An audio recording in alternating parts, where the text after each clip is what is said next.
Nothing better than a flyby to kick off a new season for the Saskatchewan Roughriders and the BC Lions. It is a new season in the Heartland. Of course, the Riders won the Grey Cup for the first time since 2013. And now there's plenty of optimism that this team can do something that has never been done before in Saskatchewan, win back-to-back championships.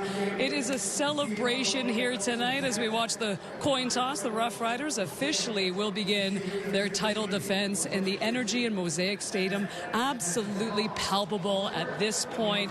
Now, before they kick off the new season here, we have a lot to celebrate. Last week, if you were watching, the Saskatchewan Roughriders, they were given their new championship rings, a design by the players themselves. It was absolutely incredible. But that's not the only thing that this team needs to celebrate. There is one more thing they have to do. They have to unveil their next championship banner, and Trevor Harris and company hoping that there's enough left with this Riders team that they can do it. Again, the fans very ready for a new season, very ready for the banner unveiling. We take you now to the ceremony. That played important roles in winning the 112th Grey Cup. Please welcome Jorgen Hughes, Bigden, and Dante Myers.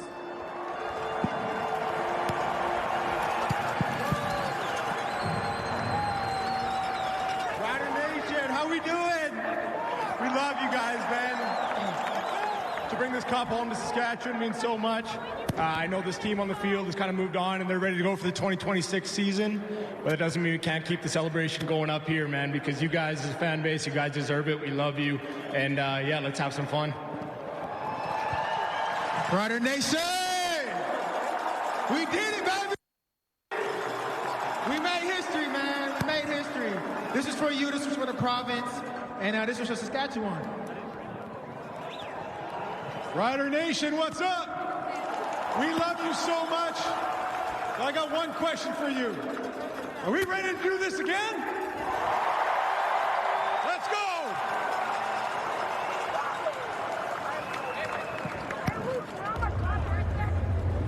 I want to be able to be part of doing this for you guys, you know what I mean? And that's real, that's on my heart. So it's not about me, it's not about any individual specifically. It's about everybody that puts in so much work, who deserves to know what it feels like to be the best. And gray has just turned green and white. The Saskatchewan Roughriders and Trevor Harris have won the Grey Cup. It would mean everything. Just coming here from a young age when I was, fresh out of high school, and seeing what football meant to the province, seeing what football meant to the guys I played with, to the coaches I played for, to the people I was around. Just bringing this home would it would mean the world. This doesn't even feel real right now. It's a dream. It's a dream come true. Love these guys. Forever champs. We're forever champs. Couldn't be prouder of this group. We fought till the end. Thank you guys so much for making this moment special. This is your guys' moment as well. We've always had the best fans in the league, and now we've got the best dang team in the league to match you guys, man. We thank you so much. It's been awesome. This is our 5th title, but something we've never done is go back to back. So let's go ahead and start talking about that. Let's run it back next year and go get it done, man. We got the best coach in the league, and we're going to have the best team in the league next year, man. We love you all. This is for Rider Nation.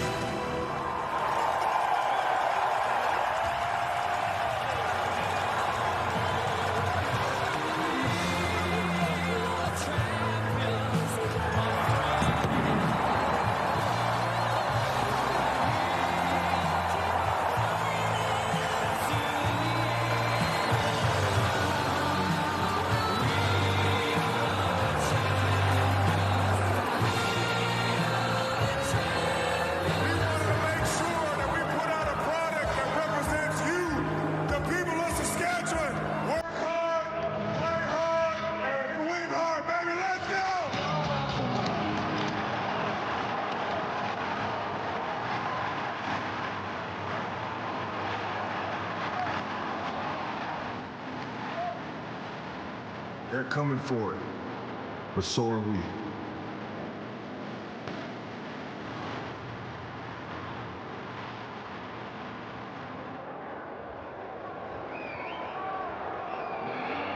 Rider Nation, it's time to get loud for the next gen energy noise meter.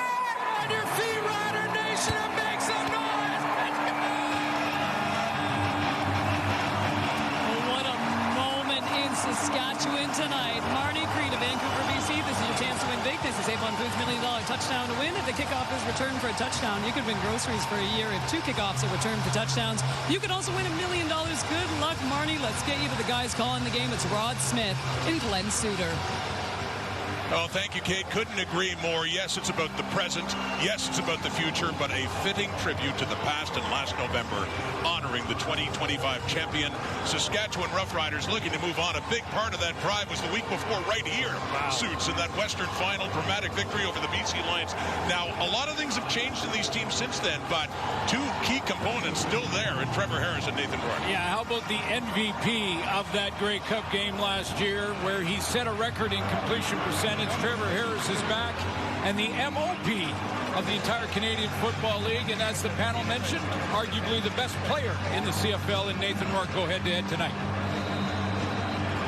And as for Buck Pierce, starting his 2nd season as head coach of the Lions, and Corey Mace, coach of the year.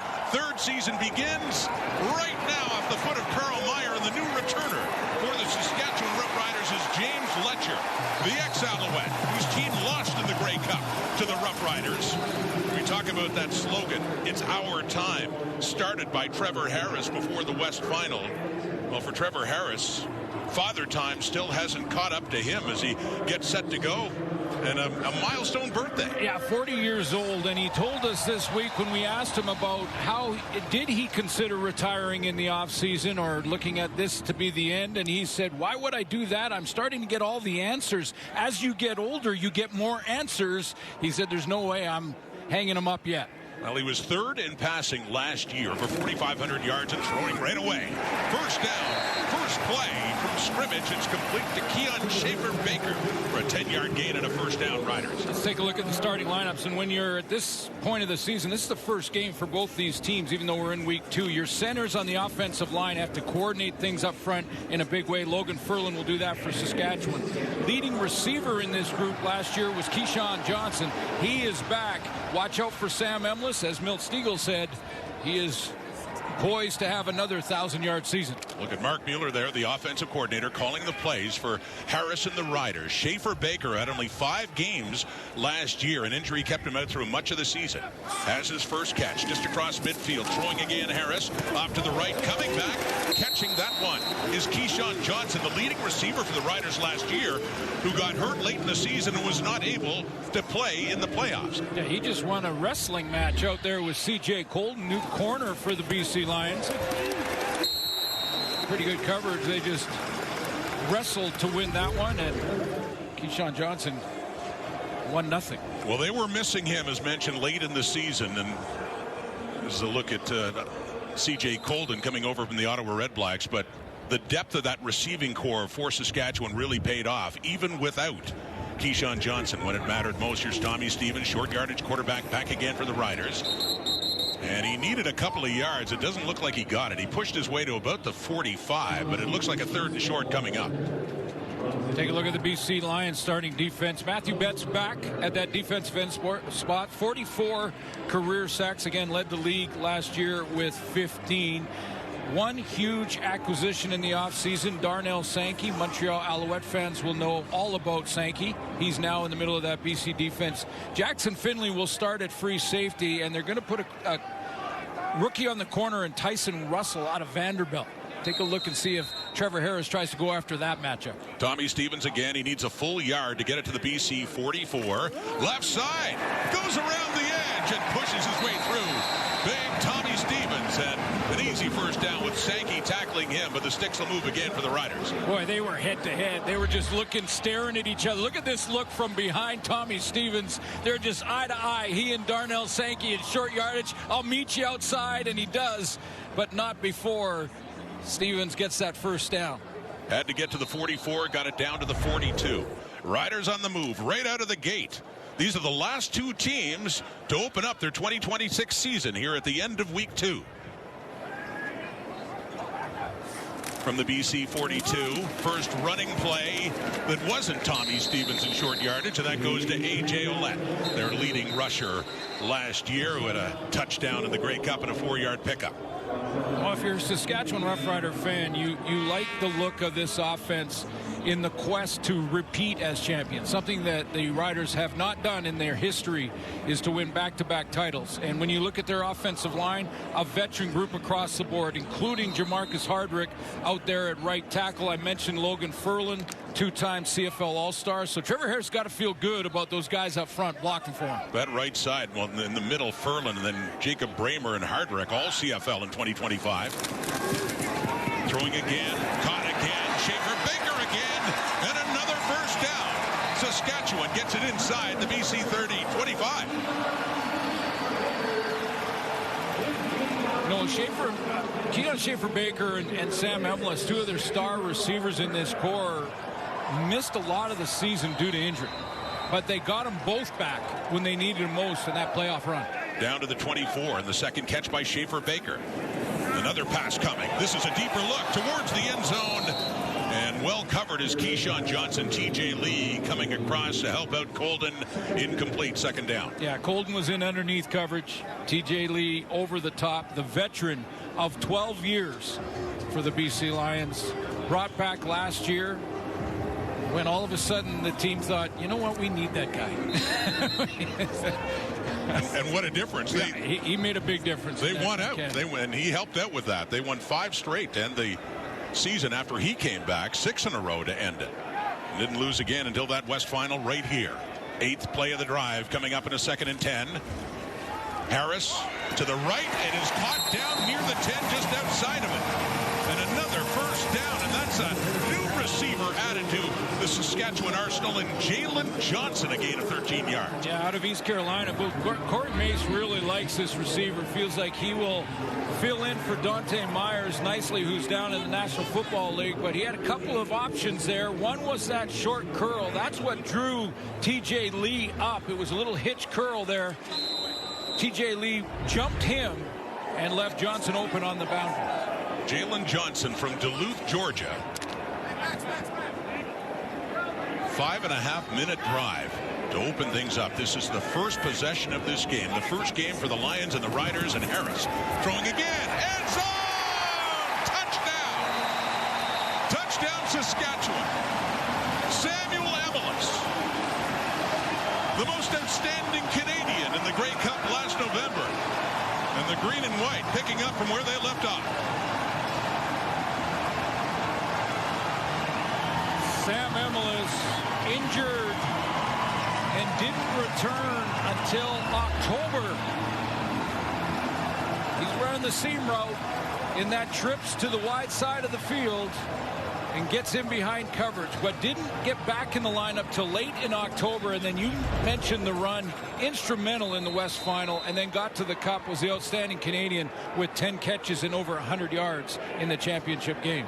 As said, did not play a lot because of injury in 2025, but in those big games, you're right, he made them count. New kicker is Alex Hale after years of Brett Lawther, who since moved on to the Ottawa Red Blacks. It's Hale with the point after now. The Australian, they're making a 7-0 lead. Well, that was an impressive start for the home side, the defending champions. Samuel Emelis, touchdown Saskatchewan to cap off a 9-play, 64-yard drive. Game 1 and a 7-0 lead here at Mosaic.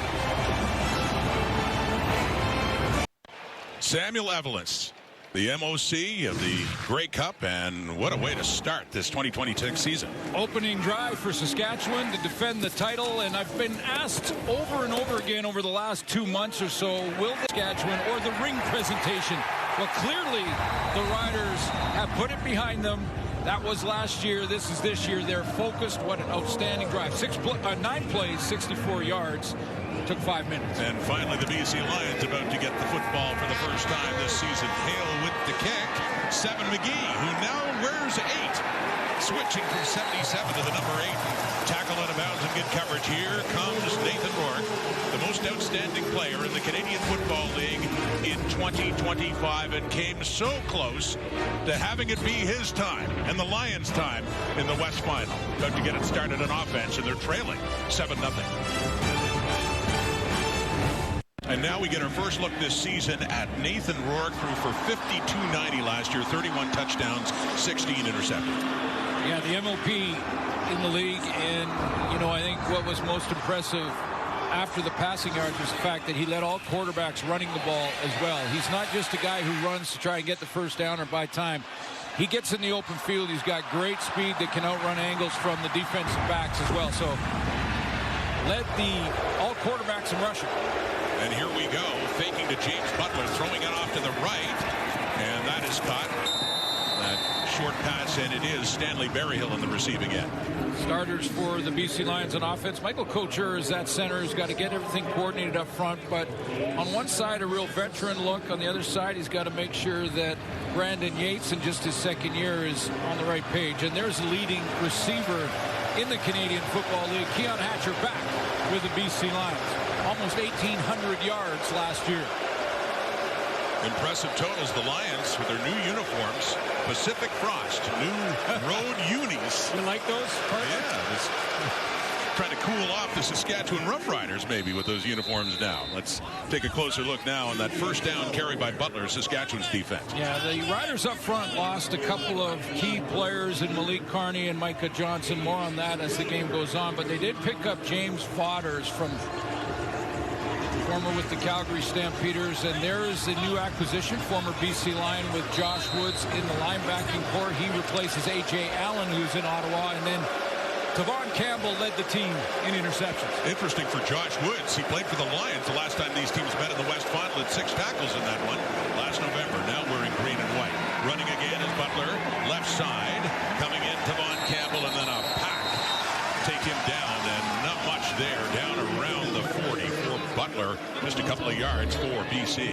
Antoine Brooks in on that tackle. Yeah, you know, I think a lot of concern with the Rider fans here about this defensive line. They lost Micah Johnson in the middle of it. Malik Carney, who is now with the Edmonton Elks, and that's 16 sacks from last year. They were the 2 leaders on this defensive line.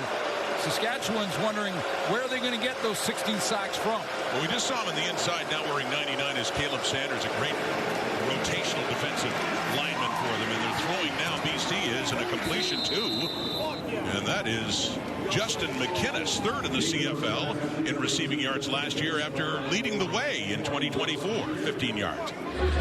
Yeah, nice read. Got 4 receivers to the outside. One of them's going to sit in the hole with the zone look, and that's Justin McInnes. Real smart. Sometimes you just don't run full speed. You find that spot and sit down. Rourke throwing deep this time. Down the right. The coverage is there. Nearly intercepted.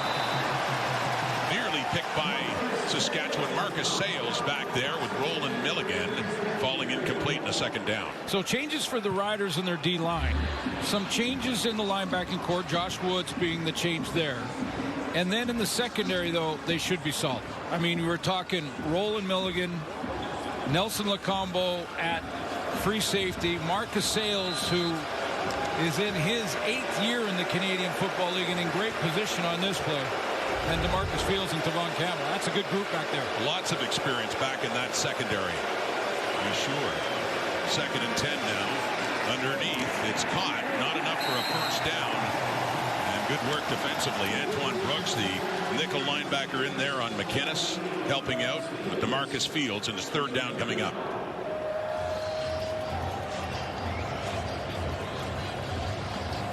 Take a look and see what Buck Pierce has decided to do. I think it's a punt team. Looks like sending out. It's a little too far. Trying to gauge this wind. It was supposed to be gusty at about 28 kilometers an hour through here, and it can get swirling, so a little bit out of the range of Sean White. Veteran White, highest percentage last year. Longest had been 49, so they do punt And Letcher, it looked like at first he wanted to let it roll in the end zone. A beautiful punt by Carl Meyer to get it rolled out at the 2.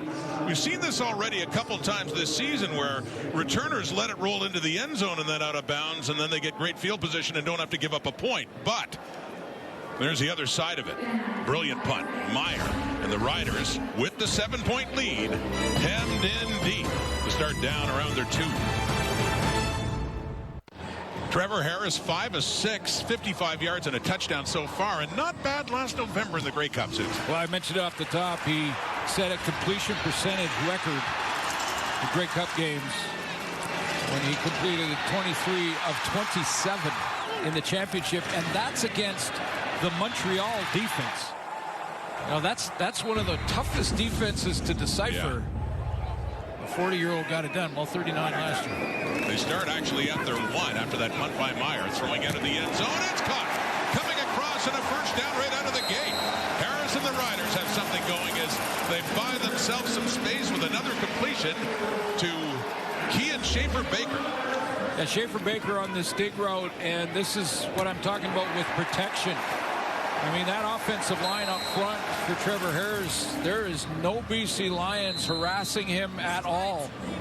Get a clean window to throw that in and could be deadly accurate with it. That gets him out of the hole. Big time. Gain of 20. Up to the 21 is Saskatchewan now in a first down. A.J. Ouellette, his second carry. Feels his way through. He had 4 the first time around. He gets more than that this time in that first down play to get it up across the 25.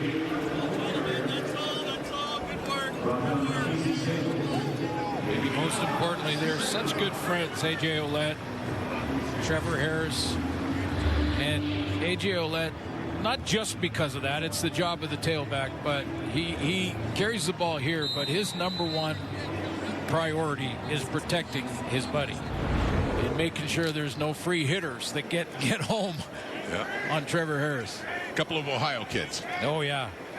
I think roomed together all last year.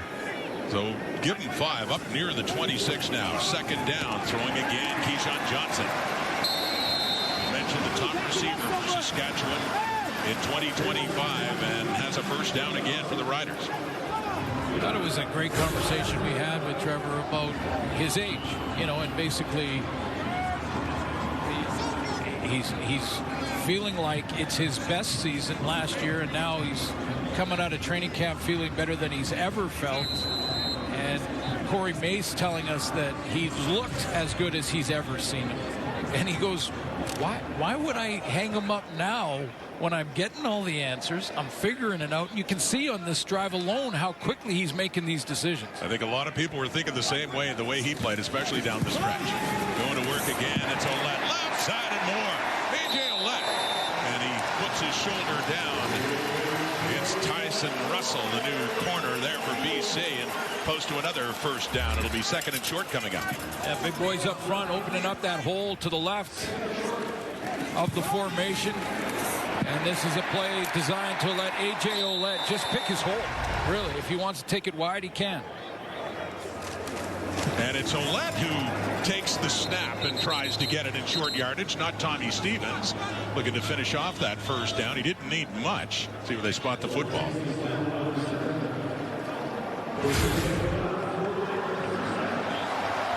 Had a great year with the Argos, over 1,000 yards. Even better year last year with Saskatchewan, 12-22. Yep, that was one of his best years as a pro, and second to Dedrick Mills for the rushing title. And it is the Ouellette first down carry there after he got them close and takes it on the third down snap with Harris back in. 7-0 lead. Moving along, they started near their end zone. Ouellette running again left side and works his way through to get it up across the Saskatchewan 50. So you got to believe that Mike Benavides, the defensive coordinator for the Lions, is now trying to look deep into that defensive playbook and go, okay, like they're running the ball, getting it second and medium or second and short. When Trevor Harris is back there in the pocket, he's got lots of time. Does that mean we need to send more pressure from the linebackers or maybe even the secondary?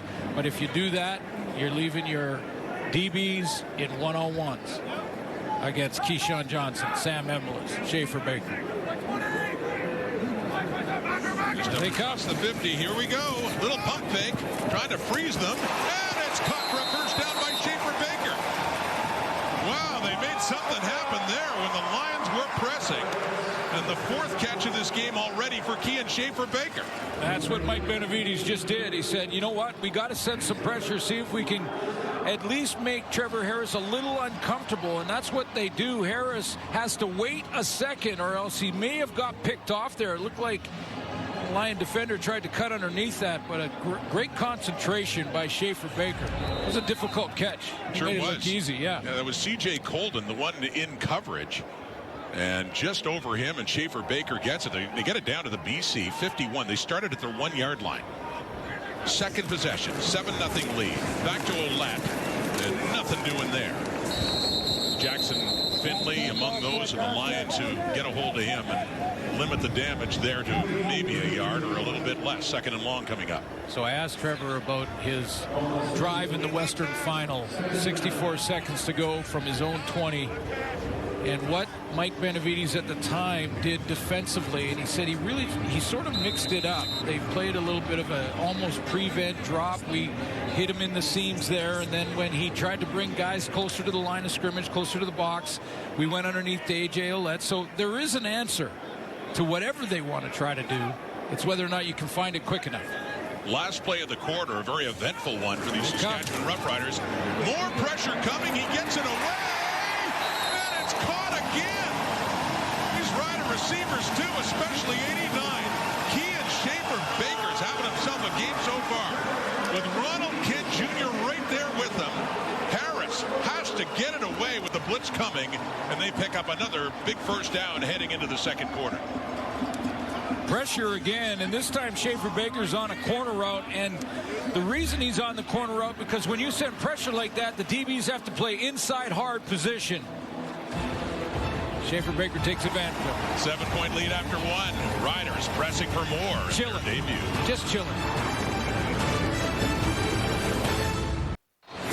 I'll tell you, as you look at these first quarter stats, you get a good idea, a good reminder why the Saskatchewan Roughriders are the defending champions. There's another long-lasting reminder. It's called a championship ring. Let's head down to the field and join Fritz North. Yeah, Rod, and coaches and players had some say in what that design was going to look like for the ring, but they had to wait a few months before they got to see it, receiving it just a couple of weeks ago. When I asked players what their favorite part about the ring was, a lot of them said the fact that the top is removable and on the inside is a replica of Mosaic Stadium. Another thing they love about the ring is that a piece from the game ball of the Grey Cup is stitched on every person's ring.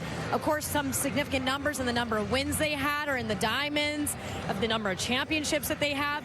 Now, guys, my favorite part of the ring has to be the box it came in, because it has a little screen that shows some key plays from that Grey Cup championship game. And whose voices do you hear when you open it? Rod Smith and Glenn Suter. We're touched, Brett. Thank you. I tell you, that's amazing. Ring technology, the way it's gone. And boy, the Riders just looking like they want another ring in a hurry here. Keyshawn Johnson with that one. A first and goal coming up with this long drive. First of all, the rings are spectacular. Yeah. And it's amazing how it's evolved. I just get goosebumps just looking at it. And that's what you play for, and that represents so much of the hard work and the self-doubt and the rehab from injuries and all of the things that happen in a football journey for the players and all their families that go along with them. That's what that ring represents, and boy, that's a beauty. They're knocking on the door again. They started at their one. So 101 yards later, they're down at the 3. A.J. Ouellette, no. They stuff him up there. BC needs another big stop to force them into a field goal situation here, because it's been all Saskatchewan, especially what they've done driving on offense. Well, that's 2 long drives in the first quarter. This is the end of the second. Mike Benavides has had his defense on the field for over 10 minutes in that first quarter. You saw the time of possession. And Nathan Rourke has had the ball in his hands 6 times so far in this game. The best way to keep a good quarterback from scoring is keep him on the sideline without his helmet on. We used to say that about Doug Flutie all the time. Keep Flutie on the sideline, we got a chance. Best defense you can have against him. Harris, something he's been on the field the whole time. Touchdown! Touchdown, Emelis again.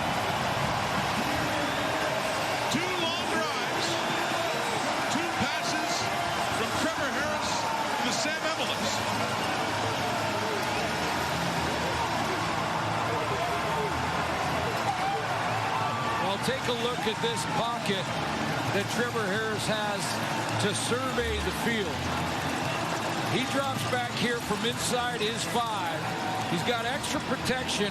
Bringing in a little block from A.J. Ouellette, making sure he's got that protection, but he steps up in the pocket, gives his receivers all kinds of time to double or triple move their guys, and he finds Emlis. That was a 109-yard drive for their second touchdown of this season, and that is hailed with another point after try to make it a 14-point lead right out of the gate. Now, playing like a team so far that's not resting on the achievements of 2025. Said it's time to move on.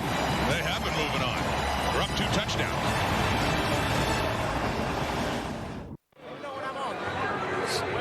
Started back on that 1-yard line. Sam Emlis is a guy who finishes a 12-play, 109-yard drive that took off 7 minutes. And as I mentioned, the BC Lions have had 6 plays offensively so far in this game. And Saskatchewan's only had 2 possessions, both of them resulting in touchdowns, eating up a lot of time. There's been an injury to Seven McGee on the previous return by BC. See Stanley Berryhill, one of the returners, back along with Xander Horvath now. So Seven McGee, lower body injury, and is out of this game. And they were planning on using him more in the offense as well this time around. It is Berryhill to take it at the Lions 9. Stanley Berryhill. And runs into his own teammate before the Riders push him back just inside the 25. Yeah, early on in that first quarter, Seven McGee gets, it looked like he got rolled on his ankle. He was just carted off. You see that left ankle gets rolled on the tackle. He tried to walk off. He was limping a little bit, thought he might be able to come back. But you mentioned Buck Pierce had him involved in the offense in a big way. So see if it's Kieran Passat that gets that action, or balance that or juggle that lineup. Haven't seen a lot of the Lions offense so far. There's one to pass. First down, and another one across the 50 near midfield.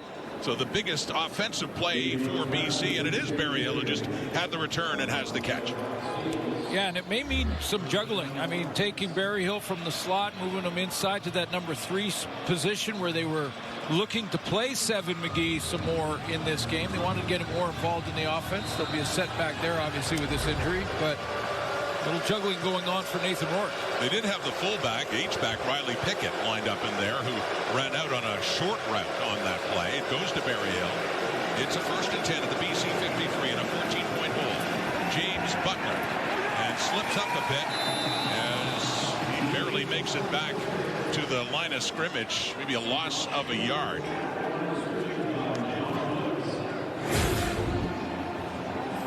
Look at the records of Nathan Rourke by a Canadian quarterback in 2025. Yeah, he's closing in on Russ Jackson. I mean, Russ Jackson's got a lot of yards in his career. When it comes to Canadian quarterbacks, he'd have to play another 4 for sure, but his 5,000-yard seasons get him there in a hurry.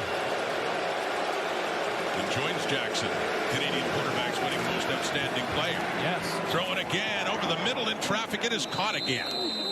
As Rourke threads that one right through to get it down. First down at the Saskatchewan 40. Yeah, that's the infamous bender route from Justin McInnes to just bend around the deep linebacker who's trying to get as deep as he can in that drop. That was Jameer Thurman. And he just bends around Thurman and the ball arrives. McInnes on the catch and back to the ground go the BC Lions on that first down play. It is Nathan Rourke. You mentioned, Suits, his strength of running the football, the top quarterback last year in the CFL in running. It looked like this play just didn't quite work as smoothly as they thought it might. I think they get a kick-out block. It's a RPO play, but it looked like Butler tried to grab it rather than let Nathan Rourke make the decision. By the way, Butler finished 3rd in the rushing race. Consistently near the top. But here's Rourke after the run. The throw, a little bit behind, but it's caught. It's Javon Catoy with his first catch of the season, down inside the Saskatchewan 25, and a first down. Here comes BC. see the misdirection here from the offense from Buck Pierce. They're going to go tempo and get right back to the line of scrimmage. Try to keep Saskatchewan on their heels here.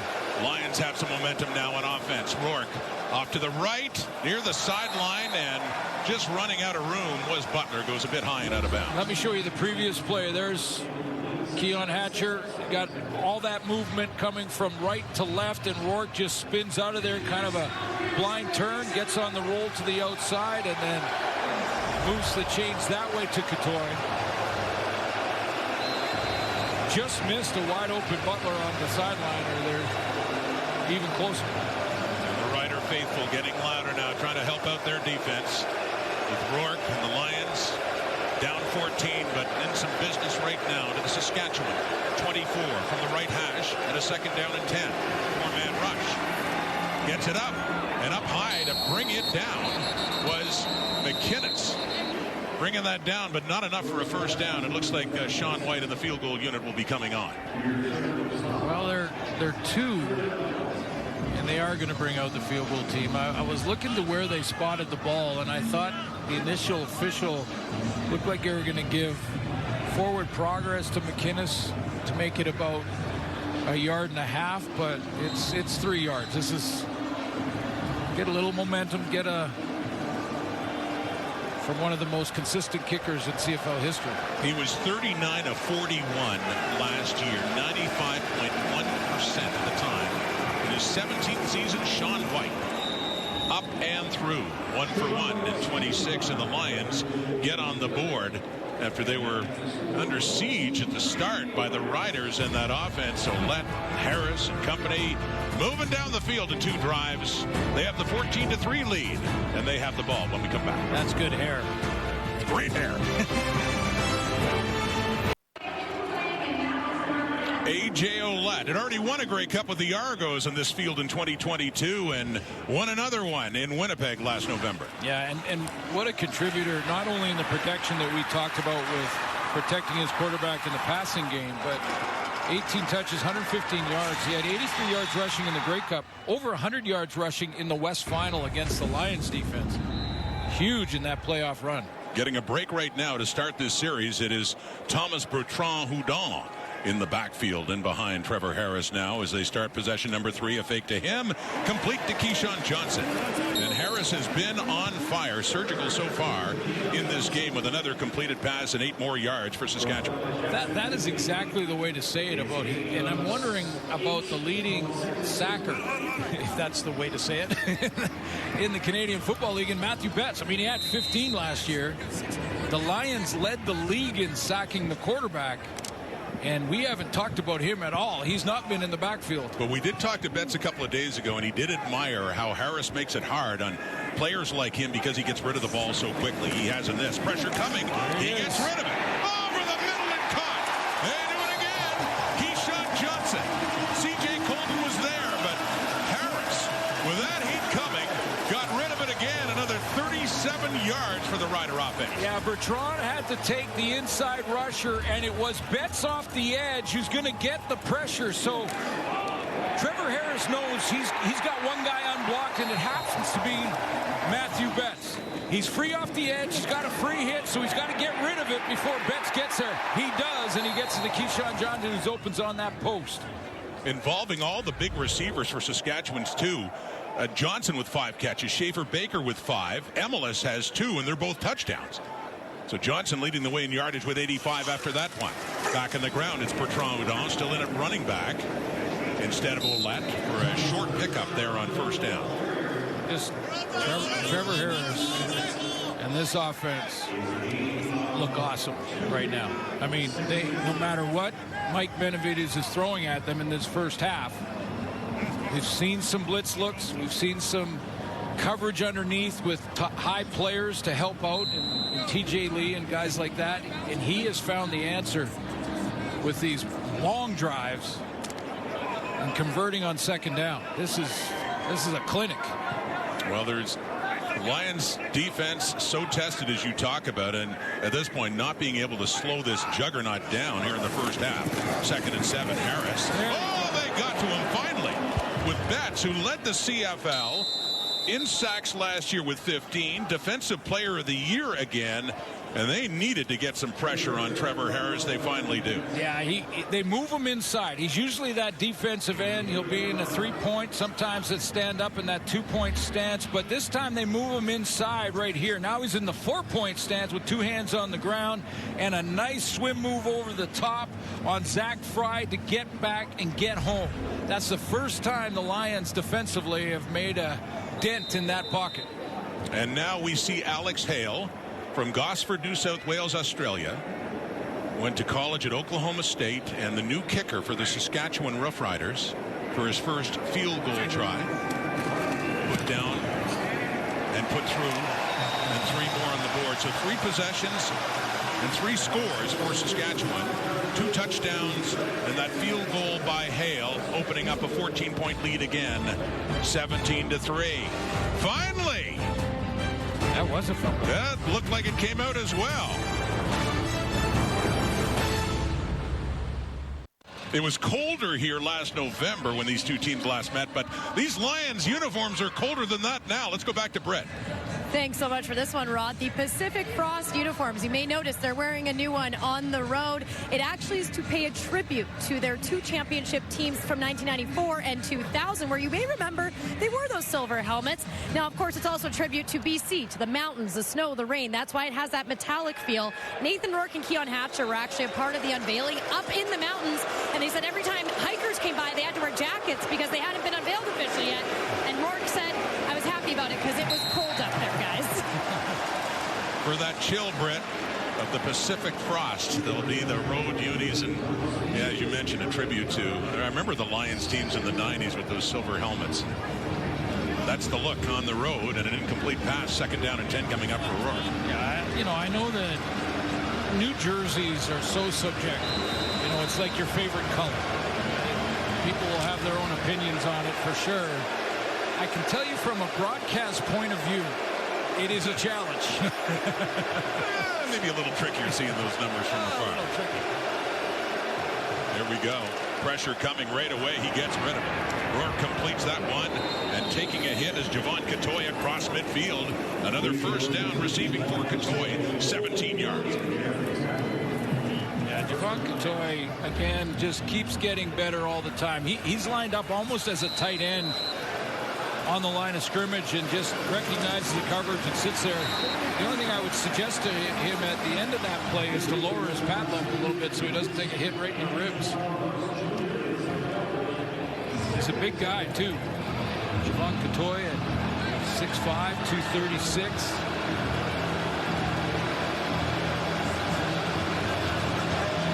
So it's a 2nd down coming up now.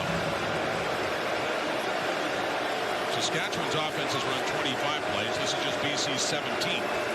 Last time out, they were able to drive down and pick up a field goal, get some points on the board. In the Riders' zone now, and with time at Rourke. And he finds another receiver over the middle.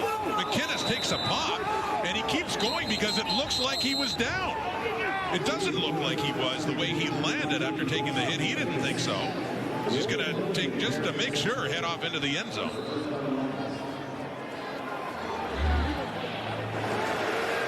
Rourke has some time to throw here, steps into this. Again, it's McInnes in behind the linebackers. When you're down on a player, once the player is down that hits you, and that's Roland Milligan, who's still down, that's a concern for the Riders and their fans. And you could clearly hear the whistle blow. Yeah, right at that point. Once that whistle blows too, everyone stops. But they will rule that because Milligan was on the ground and McInnes was on top of Milligan, he was considered down. It was a big hit, and Roland Milligan, it looked like he got him right in the hip.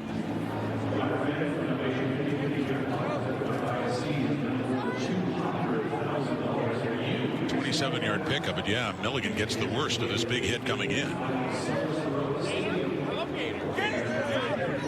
A player who was nominated for 3 different awards a couple of years ago. Outstanding player, outstanding defensive player, and outstanding special teams player nominee out of Saskatchewan. Just an unreal year where he was the outstanding defensive player of the year. Back in 2024. And good to see him up and walking off now. Just a stinger. Sometimes you get that hit on the shoulder pads and all of a sudden your arm tingles and you want to take a second and make sure you get all the strength back in that arm. 27-yard gain. Rourke to McInnes, down close to the 25 of the Riders. So BC in at least scoring position again, responding now on offense. Trying to get back in this game. Rourke tries to unload it to Butler, got deflected up and could have been picked off. Marcus Sales coming in as that ball was kept alive after Butler was trying to get to it. But bottom line, a second down and 10 coming up. Yeah, this was sort of make it up as you go along once the contain was there for the Saskatchewan Roughriders. That's Josh Woods forcing Rourke up in the middle, and once he does that, now he's trying to find it. I think Justin McInnes became defensive back there. Maybe saved an interception. Keep it out of the hands of Marcus Sales, the ex-BC Lion. And a couple of years here in green and white now. The championship, last play before the 3-minute warning now. Rourke underneath, checks that down to Xander Horvath, who had a solid rookie season with the BC Lions a year ago, backing up James Butler. So Lions on the move in the Riders zone. Field goal unit coming on. Coming up at halftime, Kate Burness in the panel. Hey, what's going on here? If we can get Burness out of Pill Country, and a proposal from Gaynor. Does Kate have a new mascot now? She takes the roses. Little embrace for Gaynor. We got a story. Wait a minute, wait, because what happened? I remember punter back in Edmonton. This was, and then there was the Hamilton. Kate was. I know there was a date there. Xander Horvath, then they go short yardage, not field goal unit on the third down and a yard, and Horvath takes it. But yeah, rooting story going on with Kate and the mascots. Well, I don't think any of the other mascots had a bouquet of roses. No. Or a pitcher with a heart. Yeah. I mean, you know, buy a meal, get some popcorn, that's one thing. Yeah. I don't know. Well, we're going to have to follow this. We got 2:52 until halftime. We got to get this story now. Yeah. That proposal there from Gaynor in Pill Country. As said, assuming she can get out of there for halftime. First down by Horvath. So this drive continues for the Lions late in the first half. Faking to him. End zone. No. Little behind McInnes. That looked like it could have been a Lions touchdown. That's the second time that a tailback has tried to pull the ball out of Nathan Rourke's hands. And this time it's Horvath. And you see how he kind of staggers with him forward. It's almost like that RPO type look, that fake to the tailback. It was James Butler the last time. And I think Nathan Rourke wanted that ball in his hands with a position to throw it about a split second earlier than he had it. 17-3. But the Lions late in the half can close the gap in a second down. Rourke steps up, breaks loose, and he has a first down. He's trying for a touchdown. They push. And Nathan Rourke takes it in with a little help from his friends. BC right back in this game. That's what we're talking about when you talk about Rourke and how different he is as a runner from the quarterback position. I mean, he's not just running to get a first down and hook slide. He can take off and outrun angles or the power game. Now, he's got some help with his friends here coming at the end of this scrum where all the Rider defenders are there. Here comes the big boys to help push, and yeah, they get him in there. 9 plays, 70 yards, and mentioning just the dominance of the Riders earlier in this game, but we got a 4-point game coming up if the point after here by White is good. Coming up here right now with Carl Meyer to put it down to make it indeed. Saskatchewan 17, not a 14. Saskatchewan 7-point game. Saskatchewan 17 and BC 10, but getting within a score. Yeah, back to one possession. And those long drives in the first quarter for Trevor Harris kept Nathan Rourke off the field. He's got a couple of drives in this second quarter, and it's come up with some points.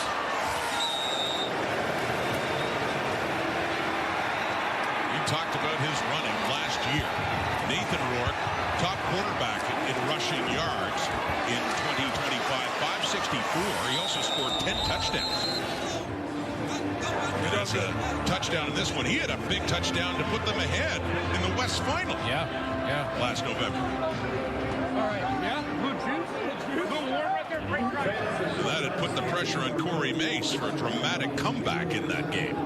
That's been much talked about. That managed to get Saskatchewan into the Grey Cup. I see no concern from Corey Mace, coach of the year in the Canadian Football League, who just said, yeah, I know they have a good offense and a good team. We don't want to be surprised by little BC drive there, but now he's got a chance with 2 minutes and 21 seconds to go to put some Saskatchewan points, get Trevor Harris back out there. And James Letcher, there he is, back along with Bertrand Houdon from the kick by Carl Meyer. One-score game, 7-point difference, 2:21 on the clock. It's Letcher with it. Across the 40 and a good return for James Letcher in his first game with the Saskatchewan Roughriders.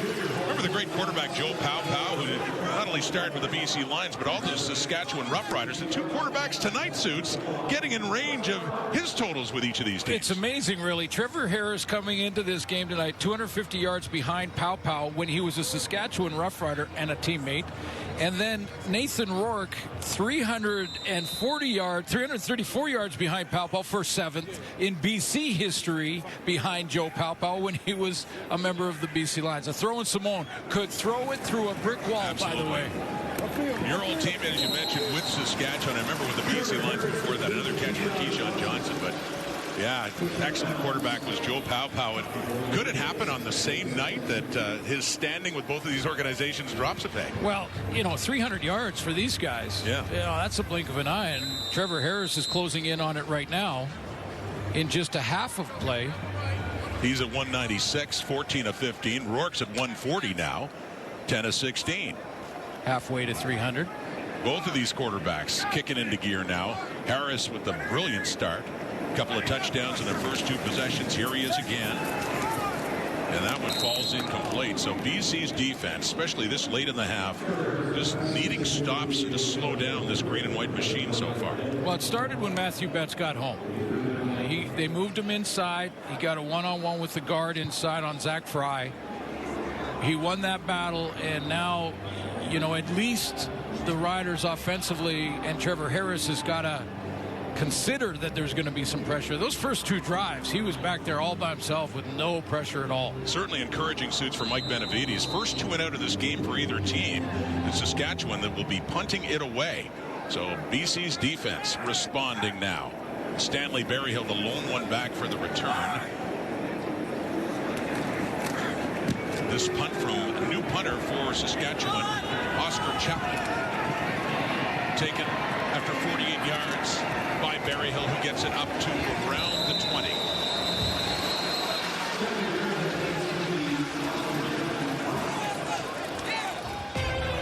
'26 FIFA World Cup continues tomorrow. 4 matches, Germany and Curacao, 1 p.m. Eastern, followed by Netherlands and Japan at 4 Eastern. Watch both on TSN, CTV, and Crave. And Côte d'Ivoire faces Ecuador at 7 Eastern, followed by Sweden and Tunisia, 10 Eastern. Catch both games on TSN.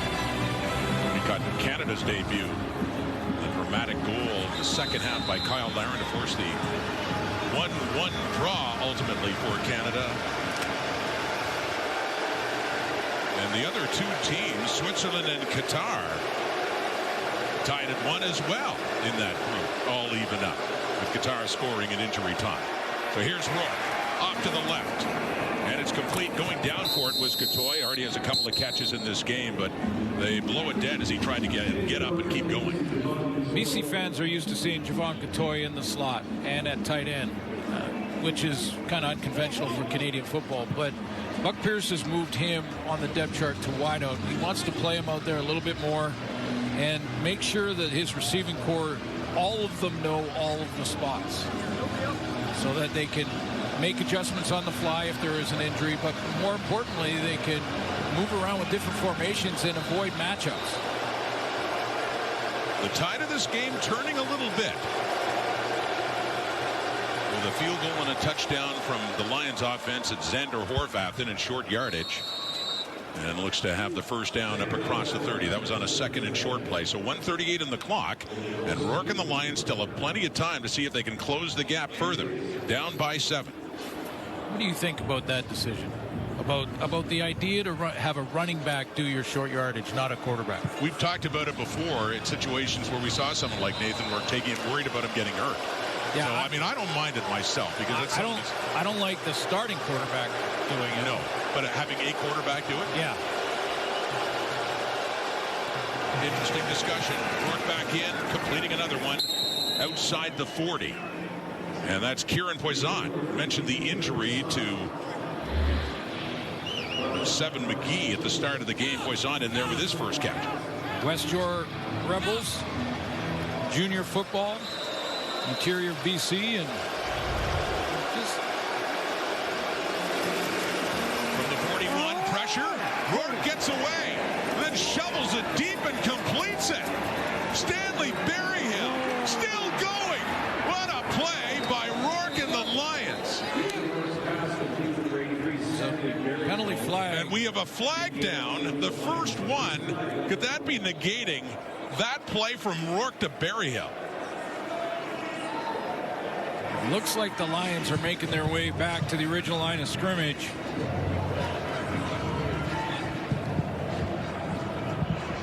Face mask, BC, number 51. 15-yard penalty.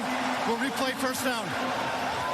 So Michael Couture, the center, gets flagged on that. As it still appreciates the brilliance of Rourke here and what he was able to do. One-on-one with Mike Rose, and there is the face mask right there.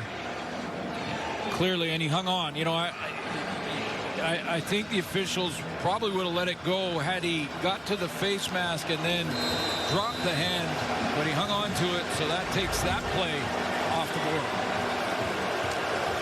Had been a 51-yard game, negated, and Rose did have his hand on Nathan Rourke. Made that jump pass. 1st and 25 now, 1:04 in the clock. Rourke back left, caught Keon Hatcher, last year's leading receiver in yardage, gets it up to the BC 40 with under a minute to go until halftime. Yeah, you got to get that penalty yards back first on first down, then you get into a semi-manageable 2nd and long here, but 2nd and 10, maybe 11.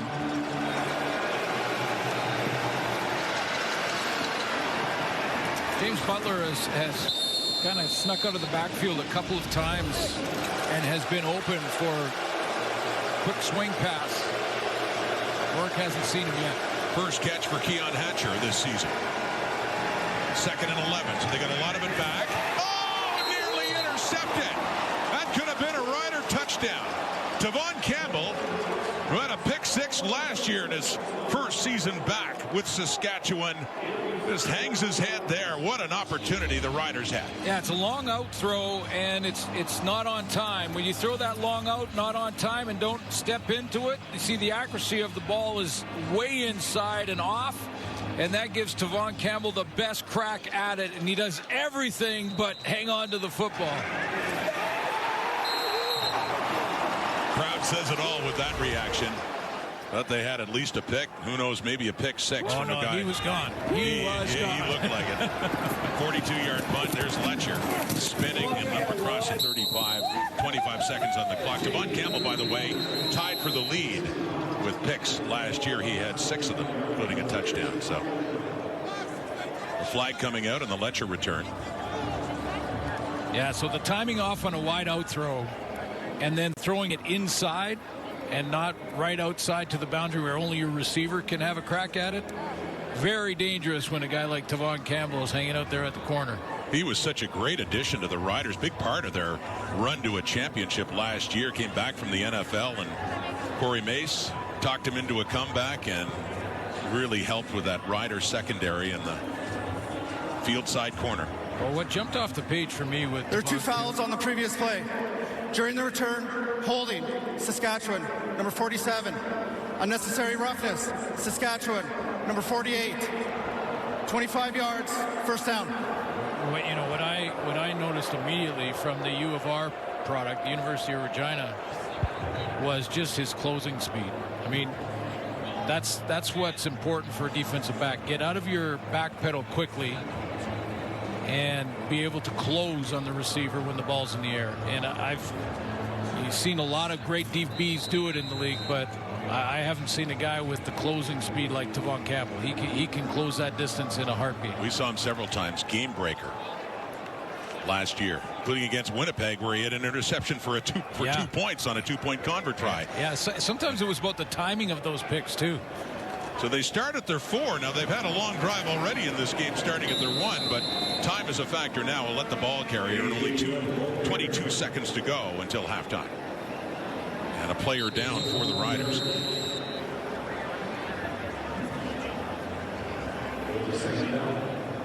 And is that Jamarcus Hardrick, their all CFL right tackle? They're going to get the training staff out and take a look. And meanwhile, Kate and her 3 bodyguards. Yeah. When it comes to the. Yeah. No, I'd say now, Kate, 3 ushers. 3 ushers. You and Gaynor. You know what I mean? Yeah. He proposed. The picture's up there. We'll hear all about that coming up, and awful to see this. Yeah, Jamarcus Hardrick, the top offensive lineman in the Canadian Football League in 2025, and needing some attention, still down late in this first half. Looks like they're checking out the knee or hamstring possibly, but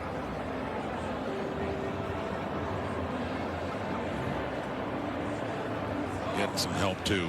Big Jamarcus Hardrick up on his feet. Product from Nebraska, from Batesville, Mississippi. Very proud of it. Looks good. Looks like he's walking off pretty good. Yeah, nice to see that after a scare down on the field for the big right tackle, Jamarcus Hardrick. See how they adapt to this and how they fill in for Hardrick, because Eric Anderson is dressed out of Western. He was a 25 draft pick and getting his first taste of the action. There's Zach Fry, also of Western, and they'll move Brammer to tackle and put Anderson at guard.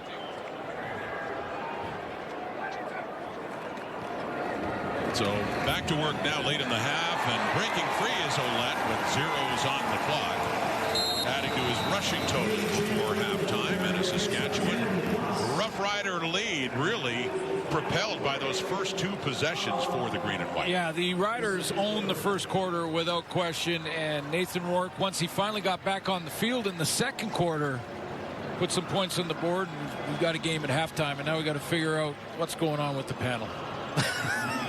We need that story now. Sam Emilus getting those Rider touchdowns in the first 2 possessions, and you have to look at what Emilus did. And they were his first 2 catches of this game, but talk about cashing in early and in both end zones too. As that one possession took so much time in the first quarter. Yeah, that second drive that went into the second quarter was 109 yards. Here's Emilus now standing by with Brett. Sam, a pair of touchdowns for yourself in that first half. How do you explain the early connection with Trevor Harris? Just chemistry. We've been doing this for 4 years, and it's just showing up today. You talked about wanting to exceed expectations with this receiving core. You had some big plays in that first half. However, you can feel BC's defense starting to push back. What are you noticing from that group? I think it's more us. We let our foot off the pedal. It's about us coming back second half and do better. Thanks for this one, Sam. Thank you.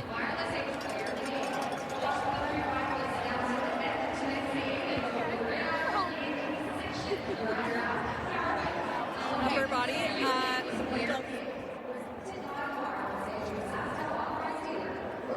Alongside Enoch Mwamba I don't know if you you guys heard. Sanchez and Milt Stiegel. And look, we've got these Rider fans right around us. They're pretty happy with the start to this team right now and how they performed in their banner-raising ceremony, currently up by 7 points. And, Enoch, we were having this discussion almost before the game, too. But as the game developed, we saw the start from Trevor Harris. It was phenomenal. 196 yards, the 2 TDs. But overall, it's Nathan. As you guys mentioned, he gets all the hype in this league. I mean, he's coming off an MOP season. He's been great for the BC Lions. But all Trevor does is he's consistent every single year. And he's finally a Grey Cup starting, winning QB, and now a chance to do it again. Do you think there is a reason that Trevor doesn't get the hype that Nathan Rourke does? Part of the reason, yes. Nathan Rourke has all the potential in the world. He's extremely talented, but he's extremely flashy as well. He can get the ball down the field, and if that's not open, he can run and also make those plays in that way. But when you look at Trevor Harris, he just gets the job done. There's nothing flashy about his game. He doesn't necessarily have the strongest arm. He's not the fastest quarterback neither, but he gets the job done. And I think that Trevor Harris, yes, he might be one of the most underappreciated quarterbacks in the CFL. Yeah, for me, I understand why. Trevor Harris is 40 years old. And, you know, he finally won a Grey Cup as a starter. And you look at Nathan Rourke, he's 28. And his ceiling is so high. I don't think there's a player / quarterback, whatever you may want to say it, that has a ceiling as high as Nathan Rourke. And I think once he finally reaches that ceiling, it's going to be crazy. And I mentioned this off air. I said once he finally wins a Grey Cup, it's going to be an onslaught. I could see him winning 3-4 in a row maybe. That's how high his ceiling is. But Trevor Harris is just getting it done, and he's 40 years old. People are saying he's at the end of his career. You know, he's way at the back end. Is this his last year? Is next year? Whereas Nathan Rourke, he could play another 10, 11 years maybe and win 3 or 4 Grey Cups at least. So I understand why the hype is there, but Trevor Harris definitely deserves a lot more respect. And as you mentioned, he's not a flashy guy. He's not going to get on camera and talk about himself. And there's nothing wrong with guys who do that, but that's just not his MO. So there's a reason why he's disrespected so much. How many quarterbacks will we take in front of Trevor? That's kind of, I mean, right now we understand. You said it, Enoch. We're talking about a quarterback that's 40 years old. So you're not going to, that's why I didn't have him ranked as high, because we're looking at a guy right now who's 40 years old. And I also, one of the things I look at, Trevor, is in a league like this with a wide field and with 3 downs, you kind of need to make plays off script. Now, Trevor gets the most of what his athletic ability is, which is he'll tell you right away. He's not a guy that's going to make plays with running with his legs. That's not what he does. But he will carve you. An example tonight. The BC Lions, I don't know if they have, we talked about this a bit, we'll talk about it later at other times, but does BC have the dogs on defense to play man coverage? I don't know if they do. So you play zone against Trevor, he's going to carve you. I'll pick you apart. So, I mean, I have a lot of quarterbacks over Trevor because he can't make the plays off script. Like most of the great quarterbacks, a lot of the great quarterbacks in this league historically have done that because of the wide field, because of the 3 downs. You make plays off script. Trevor can't really necessarily do that, and that's probably why. Well, let's go through the quarterbacks and say, would you take him over in the Grey Cup? Ottawa, Jake Mayer, would you pick him over Trevor? Yes. Okay, Alexander. Oh, hold on. No. I'm taking Trevor. Davis Alexander right now in the Grey Cup. Healthy Davis? Yes. Healthy. Yes. Davis? Yes. Davis? Taking Davis? Davis. Bo Levi Mitchell. Bo. Zach Kalars. Zach. That one's a toss-up, yeah. Chad Kelly. Chad. I'd take Trevor. So right now he's rated like the 4th or 5th best quarterback in the league. Here's the elephant in the room. We don't like to talk about it. We try to pump things up, but the reality is in the CFL right now, the offensive linemen are often outmatched by the defensive linemen. That's just the reality of it. That's the way it is. Okay? Yeah. Whether it's the ratio, other reasons, the D linemen are simply better. In a big game, you have to have a quarterback that can make plays above the call. Now, Trevor's that dude, but I'm always going to take a guy that can make plays above the call. I totally agree with you. To your point, Trevor, everything has to go right for Trevor to be able to win the game like that. But I disagree with that. When you're talking about, I disagree with that. Can he play? Is he the type of quarterback that makes plays off script? That man won a Grey Cup last year. He did enough. He won a Grey Cup last year. I said he's underappreciated. Yes. I'm saying though, Trevor Harris, one of the reasons why he's forgotten is because he doesn't often just take the game over when he needs to be taking it over, when it needs to be done. He's executing. He doesn't take it over. Yeah. He executes when the game is on the line. does he take the game over? I think the narrative, too, I mean, other than the Grey Cup, I mean, he had not won a Grey Cup as a starter. Nope. But he finally did, and the problem is he did it at the age of 39. Exactly. Now he's 40 years old, so Right. maybe, unfortunately, father time. But, look, if he can win back-to-back championships, again, I think that he can play for a very long time. We see that QBs, they play forever, so maybe that's Trevor Harris. By the way, guess what's coming up next? For the very first time this season, it is Straight Fire!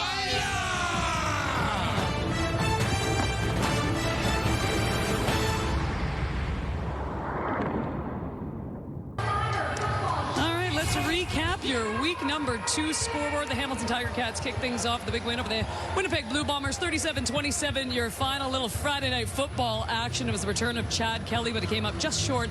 Davis Alexander of the Montreal Alouettes winning that one by a touchdown. As we said before, this is the first time this season. What better place to do it than at Mosaic Stadium, where the fans get to say Straight Fire! Yes! Oh, I love it. I love this. Fan interaction on Straight Fire. Let us kick things off in a brilliant play to kick things off. Now, this was last November, Vancouver College with 18 seconds left to hand Mario Schmidt, and he makes it through some tacklers, and he takes it 80 yards to win the Grade 8 championship in BC. What a walk-off this play is. And by the way, this happened just after the Grey Cup, so maybe a little bit of inspiration. Do you know what we call that?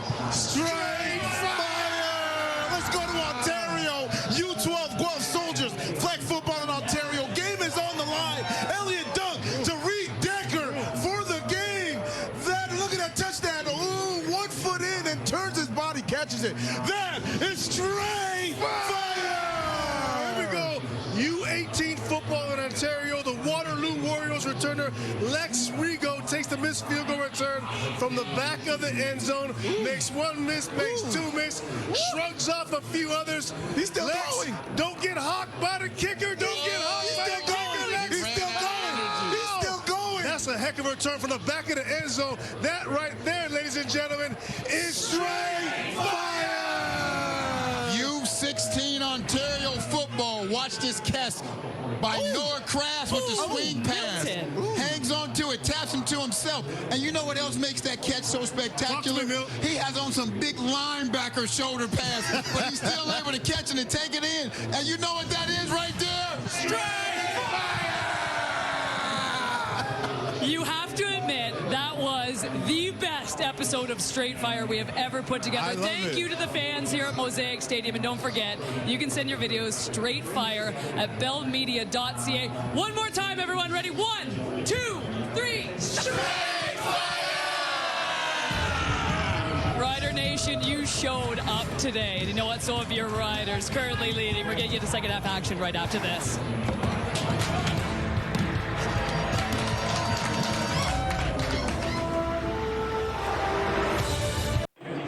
Halftime at Mosaic, and while the Riders still have the better numbers, including the scoreboard, the Lions in that second quarter starting to close the gap. It was a big test for their defense, including one of their newest additions, Darnell Sankey, standing by with Brett.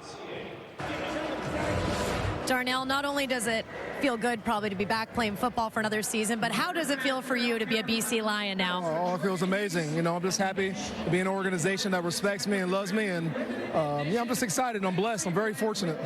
A veteran in this league, what are you telling your defense right now?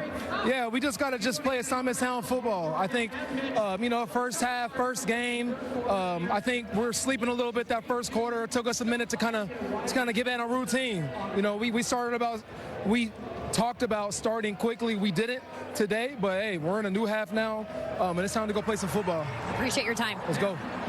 Darnell Sankey, Grey Cup champion with Montreal 3 years ago. His last game with the Alouettes against the Saskatchewan Roughriders in the Grey Cup last November. So it's a 7-point difference.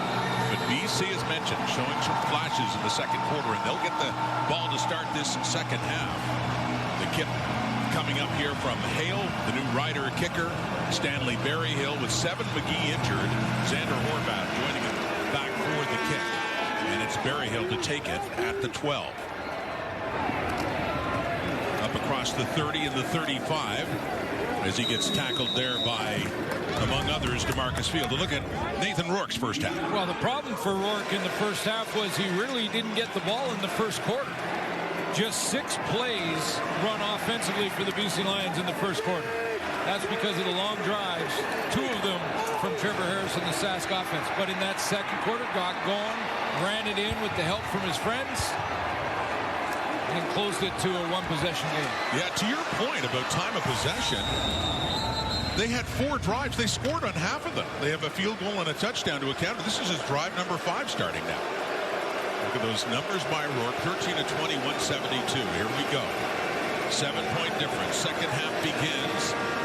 And faking the handoff, rolling to the right, and a little low, right around the first down marker intended there for Justin McInnes. Incomplete. I just wonder if Justin McInnes is feeling like he made the catch there. Look towards his bench. That's often when a receiver does that, they're looking for the challenge. They wouldn't do it this early in the second half. It would be a waste of one on a play like this, but I did see the pebbles flash. So 2nd and 10 it is. An offense led by last year's most outstanding player, Nathan Rourke. And here we go. He's got time, but it's hit at the line of scrimmage, and coming in, close to picking it off, his ex-teammate, Josh Woods. This fell a little bit shy, but up front, the Riders got some heat on Rourke, and the Lions are going to have to punt it away. Yeah, they did. A little twist up front here. A little game up front for the interior defensive line. Pressure off the edge. He gets hit as he throws, so he can't step into that throw to Keon Hatcher in behind and in the intermediate route.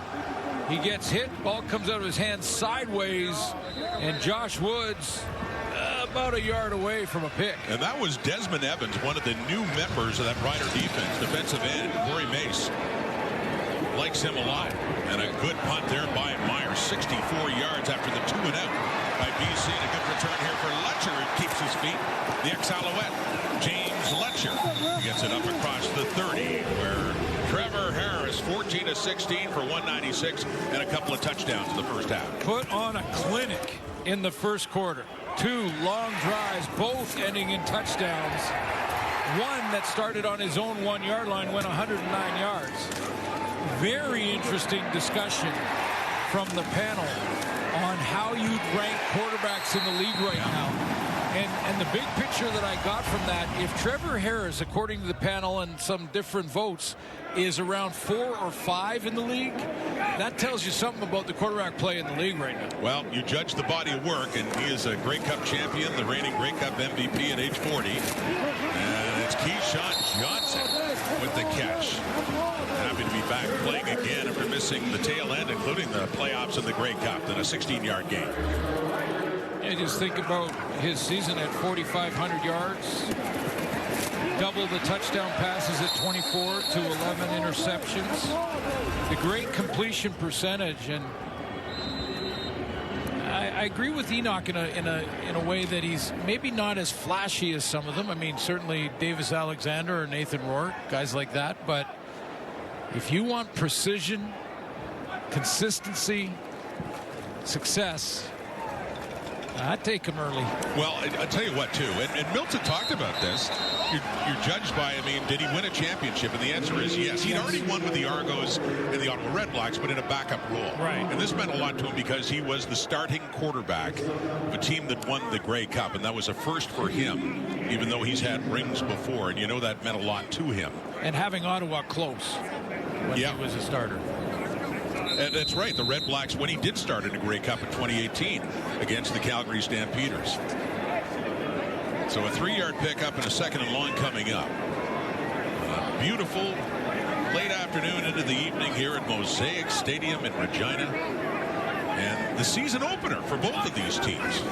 The defending champs, the BC Lions. And deep shot, open receiver, got him. Sam Emilus again. He got down and how quickly Harris got rid of that football. Yeah, Sam Emilus was 4 or 5 yards in behind coverage. Like a corner on the outside may have had that outside responsibility. C.J. Colton is late to the party. T.J. Lee tried to react and help, not in time. Another big gainer, 38-yard catch by Emelis. Our statistician Dave Moyer tells us that he just tied Joe Paopao. We were talking about that in Rider history, and for number 7 on the all-time Rider list for passing yards, Trevor Harris, number 7. A.J. Ouellette, number 45. And muscles his way down to the 15. You know, and I know it's 7th in the team's history, and that's okay, cool. It's not a huge milestone. It's not like he's taking over first place. But I found it fascinating that it was the same guy. Well, I was going to say that it's Joe Paopao with the BC Lions chart that Nathan Rourke is chasing. Exactly. For the same, so. But then again, too, Trevor Harris, long and distinguished career, not a lot of it with the Riders. This is season number 4. He missed a big chunk 2 years ago. Played only 5 games. And he had some big numbers back with Edmonton, Montreal, actually more recently, and the Ottawa Red Blacks, and started with the Toronto Argonauts. Here he is again. Completed. Down at the 10. First down. Sideline photographer takes a pop there from Kian Schaefer-Baker at a very good first half. Yeah, I'd also say about Trevor is if you throw with this kind of accuracy and that kind of processing speed where you're getting it out of your hands that quickly, recognizing coverage, you don't need to be flashy. And they're just Schaefer-Baker coming up like, it's okay, I got you. Football's supposed to be fun. Well, he's taking care of the guy who's getting a good close-up shot of Kian Schaefer-Baker right down on the sidelines there. So we got a first and goal at the BC 9. Riders on the move again. Off to the right to Ouellette, and a good tackle in open space there by the weak side linebacker Ben Holatic on A.J. Ouellette right around the 10. Yeah, he read this right out of the gate. This is film work for the veteran in Ben Holatic, 6 years in the league, and he just reads this immediately. You see 45 get out of the backfield in A.J. Ouellette. He gets out there quick, and look at how fast Ben Holatic closes. UBC product. For the longest time talking about one of the young players in the league, but yeah, you're right. Veteran Ben Holatic in his 6th year out of the UBC T-Birds program. So it's a second and goal at the BC 8 now for Harris. Looks into the end zone, nearly intercepted. T.J. Lee, talk about veterans, coming across in coverage on Kian Schaefer-Baker, and he nearly had the pick. Lions fans need to keep in mind that they're playing 2 relatively young corners in C.J. Colton, who's got a little bit of experience, and Tyson Russell that has none in the Canadian Football League. So a guy like T.J. Lee's got to be the guy they lean on to make a play like that. Trevor wants that throwback. Instead, they'll settle for a field goal try now in the 3rd down and goal. Oscar Chapman, the new punter, and holder for the new kicker, Alex Hale. 1 for 1. And a short one, we'll call that 2 for 2. So the Riders start with a touchdown, a field goal, and a punt in the first half, and they open up the second half with 3 more points on the board. CFL's active leader in defensive tackles with a knockdown. T.J. Lee. BC about to get the ball back. For over 23 years, along with the CFL and its member clubs, the Purolator Tackle Hunger program has delivered over 27 million meals to Canadian families in need. Go to PurolatorTackleHunger.ca to make your donation. It's the scene today outside of Mosaic Stadium with the Grey Cup there, and young admirers as well. And yes, the food donations keep them coming. 1 of 5 in the season. Next stop, Calgary. A little later this month, and Edmonton, Winnipeg, and Hamilton as well in September. Nathan Rourke and the Lions with the ball. They're down by 10 now. And that's caught in traffic going up for it. And bringing it down is Kieran Poisson. Mentioning him, played his junior football in Vancouver Island, but he's from Regina, the Miller High School. Tough catch, good concentration, and hit pretty hard there from Marcus Sales. Bit of a face mask they may have got away with. It went all the way to the turf. And he hung on for a first down. Regina's own Kieran Poisson, but going against the Roughriders here with the BC Lions. Rourke to throw again. Over the middle, caught by Katoy. Javon Katoy having a busier season opener with his 4th catch, and another good pickup for a first down. He's a little slow to get up too now.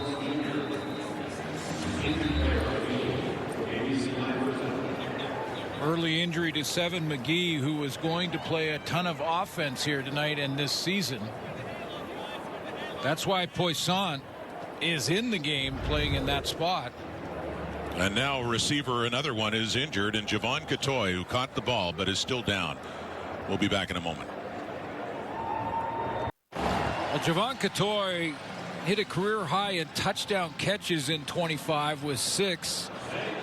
And was over halfway to 1,000 yards with 78 targets. And that's the play that he just limped off. Looked like he put some pressure on the leg. So the Lions and their fans hoping he gets back in the lineup, because they're going to go with 2 backs. They're running out of receivers. Already with Seven McGee out and Katoy out for now after his 4th catch of the game. And Rourke is to pass, and he has time, and it's underneath, and it's caught. And it's a first down. Top target a year ago, Keon Hatcher, with a late flag coming out after Hatcher picked it up for the first down.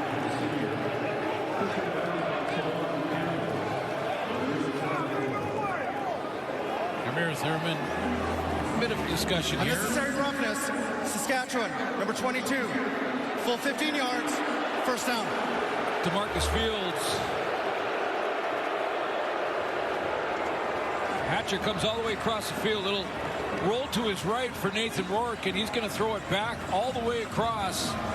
And was Keon Hatcher out of bounds when he got hit by DeMarcus Fields here? That extra push is the penalty to put it half the distance to the goal line.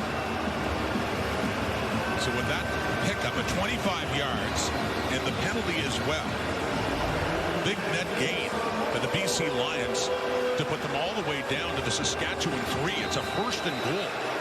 And again, the Lions with an opportunity to really close the gap. They're down by 10. Rourke on that first and goal, handing off to Butler. 3-2-1, touchdown Lions. BC with another major score. And this one could get them to within a field goal. You definitely have to block the edge to have your running back run that clean outside. Interesting ball handling from Nathan Rourke too here, but that's James Butler just lead blocking from Horvath. There's the edge blocked up. And it was Xander Horvath with the key block off the edge, so his running mate behind him could get that corner untouched. James Butler capping off a 4-play 70-yard drive in just a minute and a half. Working quickly. Of course, they did with the penalty after the big gain by Hatcher. Butler, who was 3rd in rushing, over 1,200 yards. He had 11 touchdowns last year, and James Butler has a big one there. As much as the Riders dominated early, back comes BC, a 3-point ball game here in the 3rd quarter in their opening night in Mosaic. Well, you have to adapt and overcome when injuries happen, and with Seven McGee out, Kieran Poisson gets involved in the offense. That big catch got this drive started for Nathan Rourke. A dangerous but successful throw in the drive was this one, and it was also penalty aided, moved it inside the 5-yard line, and then James Butler took it around the edge. 9 plays, 70 yards in 3 minutes for the Lions. And with that, a 3-point game. The Riders still lead it 20-17. Here's the kickoff now taken by James Letcher across the 35, across the 40, across the 45 before he's tackled to help the Rider offense set up nicely after a 35-yard return for the ex-Montreal Alouette, James Letcher, who was injured and couldn't play in the Grey Cup game against the Saskatchewan Roughriders, but of course was on the Alouette sideline and heartbroken. And he'd already experienced the Grey Cup ring, though. In 2023, he just burst on the scene with Montreal. Yeah, great returners are fearless. That's the #1 ingredient needed in great returners. You see how he was running like no one was going to hit him. And there are guys flying around trying to knock those returners out, and you have to be fearless. There's some great returners in this league, too. Oh, there are. Definitely are. It was Mario Alford here with Saskatchewan for several great years after being with Montreal himself when Fletcher took over there.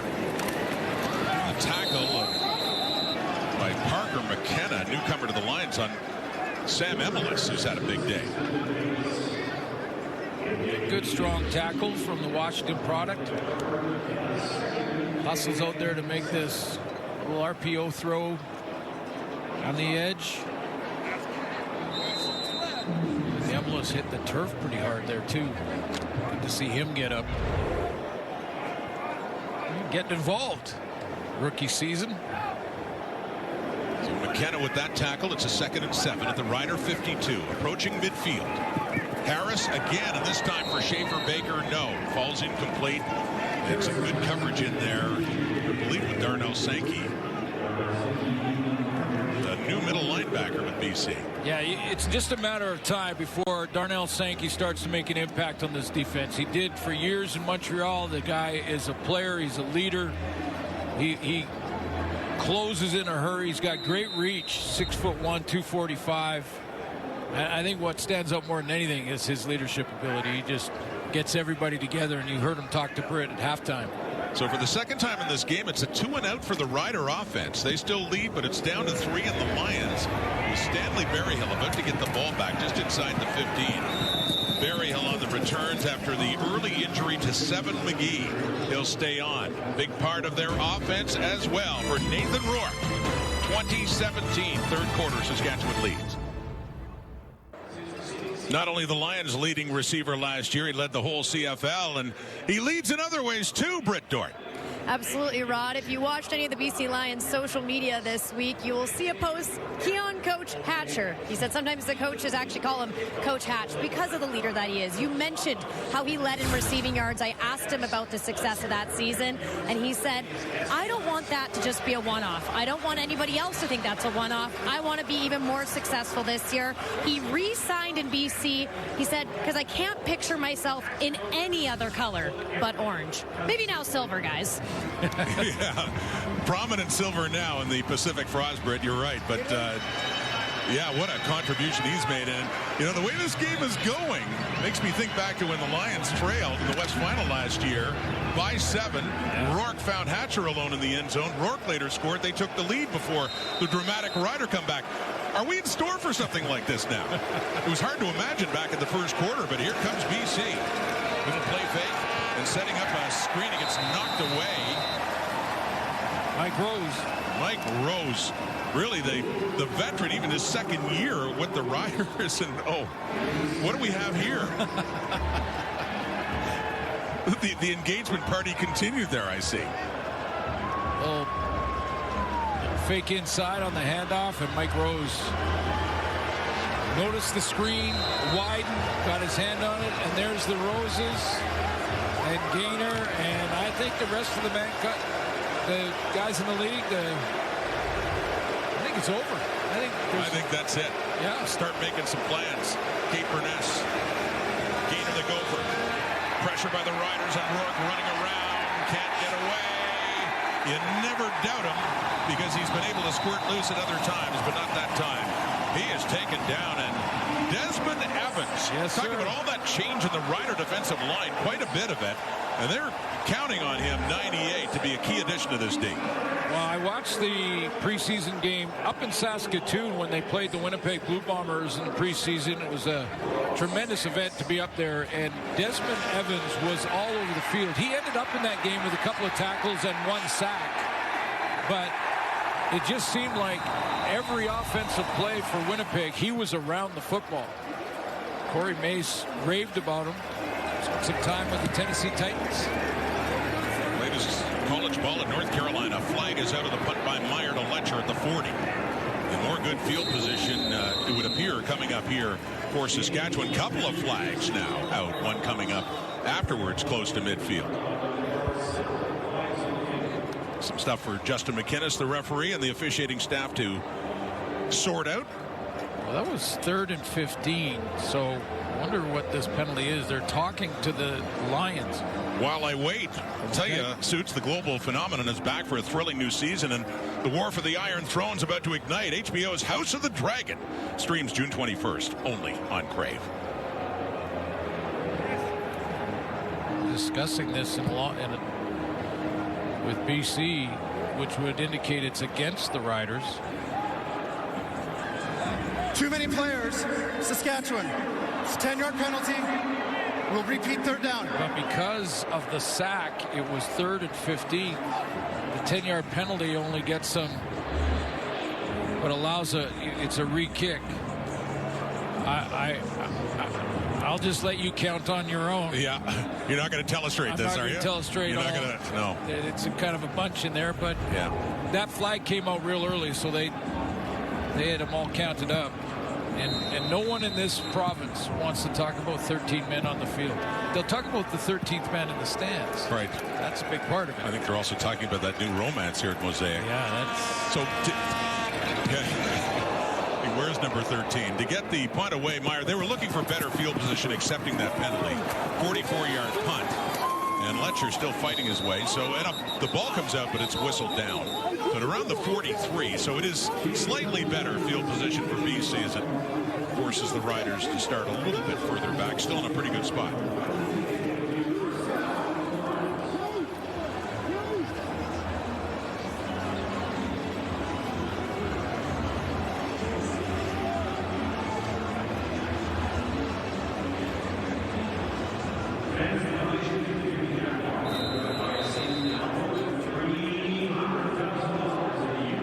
Benavides, former head coach at one point with the BC Lions and back with the organization for several seasons now as their defensive coordinator, had been special teams coordinator before that, but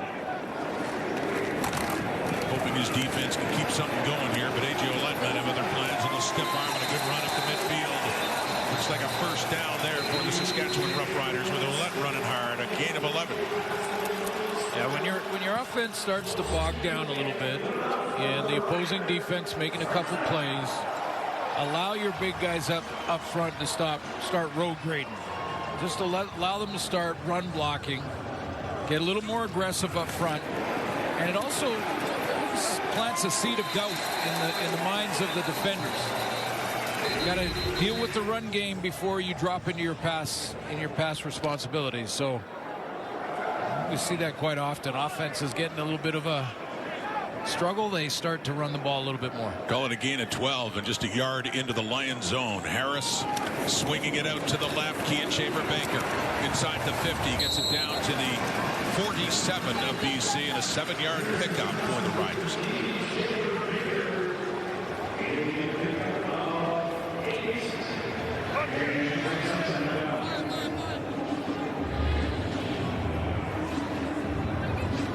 Going to drop right out of there.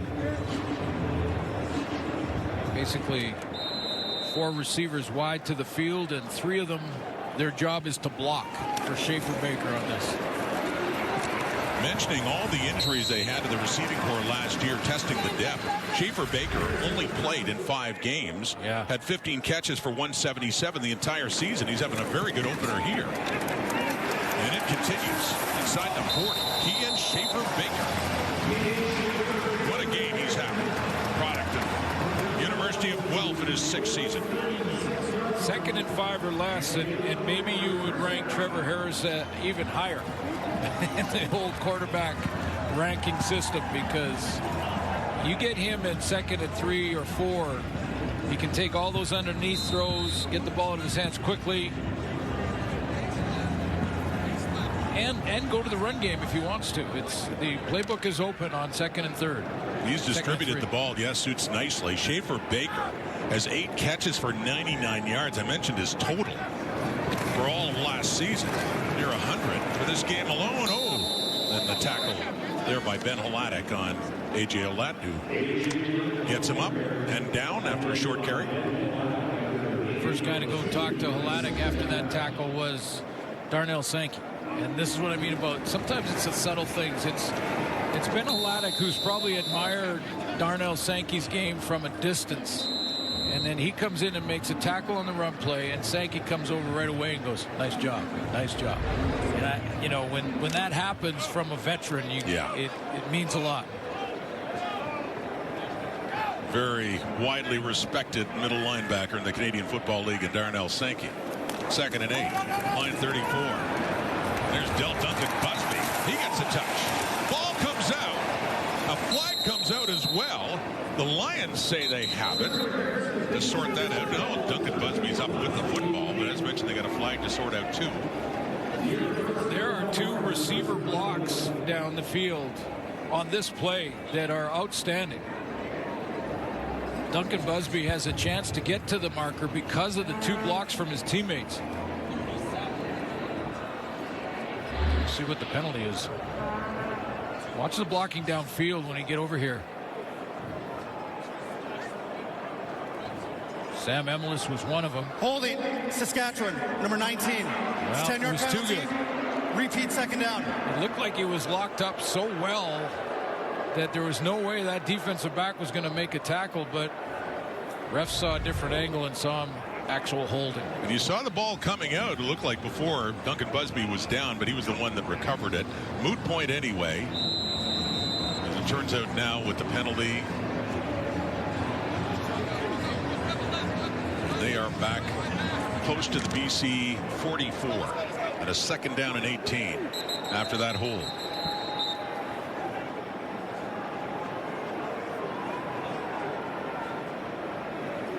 Challenge flag coming out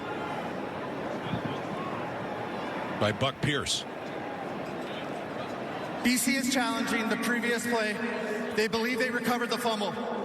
Oh. It'll be reviewed. Well, there was a fumble at the end of that play. There was. At least the ball came out. We don't know if Duncan Busby was down or not. I haven't really looked at a bunch of replays. Now, we'll have to have another look at this. Wondering as you do, were his knees down or was a knee down as that ball was coming out? But also, it looked like he was the one in a scramble reaching back and got the ball.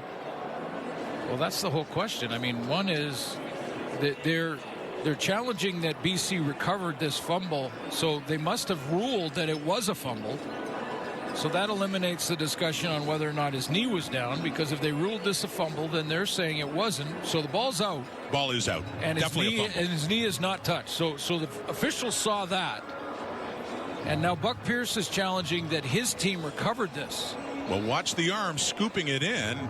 Does Duncan Busby not get the ball back? And clearly he has possession of it. I mean, that's Rider football. Even with it being, as you point out, the ball coming out, and Duncan Busby knew that too before the knees went down. He's right in front of the BC Lions bench, and I wonder if Buck Pierce saw an angle that just convinced him that his guy got it. But I'm with you. It looked like Duncan Busby recovered his own fumble. Well, here's the ruling now. After review by the replay center, the ruling on the field stands. BC loses their challenge and also a timeout. So challenge fails for Buck Pierce. It was a fumble, but it was recovered by the guy who dropped the ball, Del Duncan Busby. And the penalty still is assessed, so it's still 2nd and long here. But in a 3-point game, that timeout could be important. And especially where they are in the field right now, late in the 3rd quarter, and it's caught by Keyshawn Johnson, who turns it up. And not nearly enough for a first down, but he gets it down to the 35.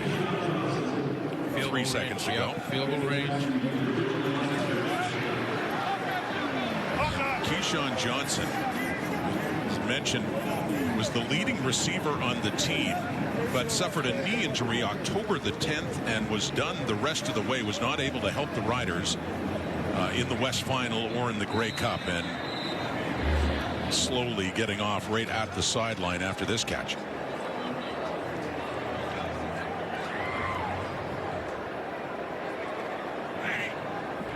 That was a snowstorm hit him.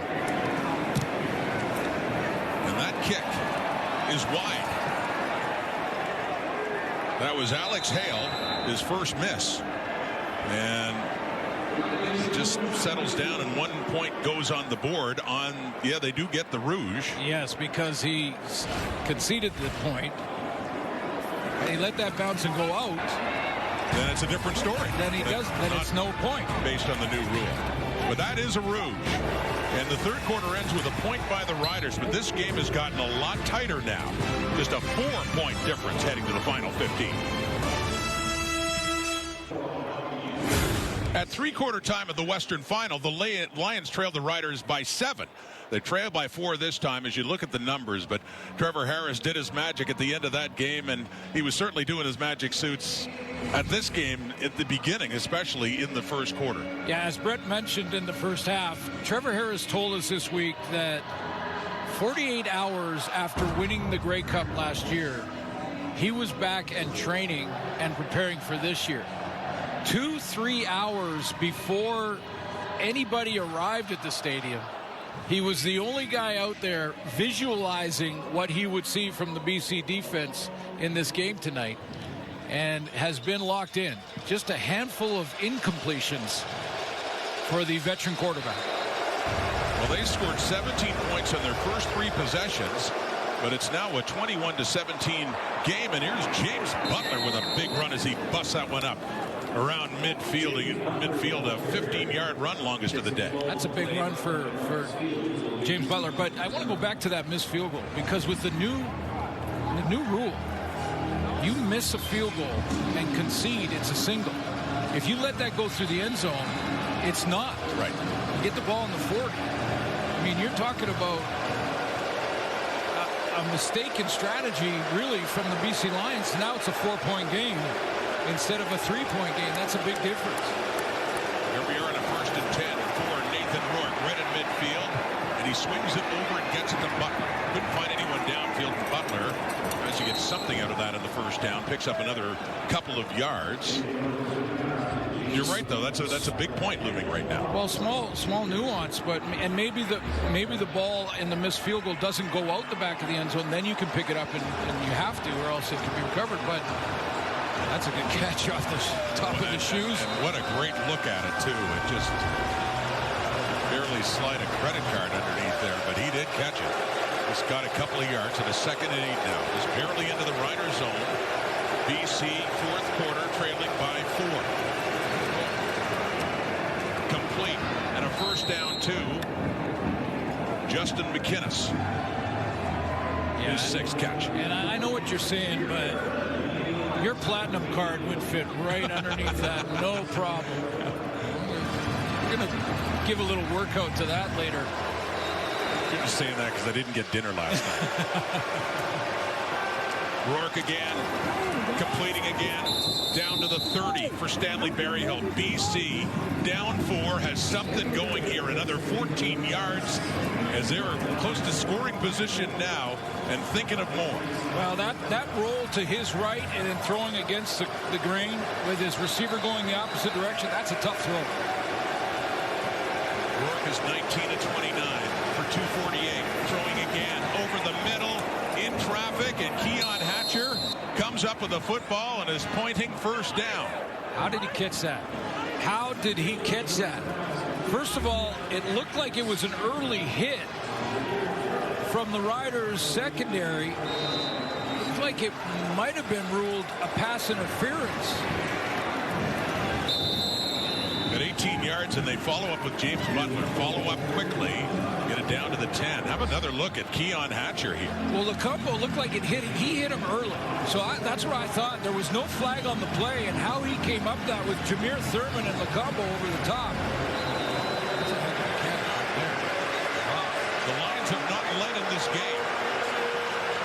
They have a chance to take the lead now. They're just inside the Saskatchewan 10. 21-17, a 2nd and 6 at the Rider 9. Crowd picks up. Gets that BC offense. Pressure coming. The blitz, they got it. The Rider defense gets to Nathan Rourke again. And coming in, James Vaughters, who had been with Winnipeg last year. One of the new additions to the Riders up front. Yeah, James Vaughters has to go the long way around to get to Nathan Rourke, but he takes his time. He works his pass rush moves on Dejon Allen. Gets up high. He has to be picked up by Xander Horvath. Gets around that block from the tailback and gets home on Nathan Rourke. So, yeah, instead of a field goal now to tie it, it's a field goal attempt to go down by 1. Get within 1 point. Sean White out. Sean White through. And so the Lions do move the ball down, get it inside the Rider 10. They settle for the 3, but we got a 1-point ball game with just under 11 minutes to go here in the fourth quarter. Rod Smith, Glenn Suter, Britt Dort back here at Mosaic. The first game of the season for the BC Lions Saskatchewan Roughriders. And much like the Western Final now, could this come down to a final drive? And it was hard to imagine, Suits, the way it started for Saskatchewan dominating, but their lead is down to 1 point. They have the ball up at the 40 after the Sean White field goal. 10:58 to go here in the fourth quarter. Could there be more drama in store between these two teams? A.J. Ouellette left side, cuts it back, takes a hit too, a solid pop as he is taken down. That is Deontay Williams, the ex-Rider, coming in to knock down Ouellette. Started last couple of drives with the run game, and they have run into that left side primarily because that's where Peyton Collins at tackle is.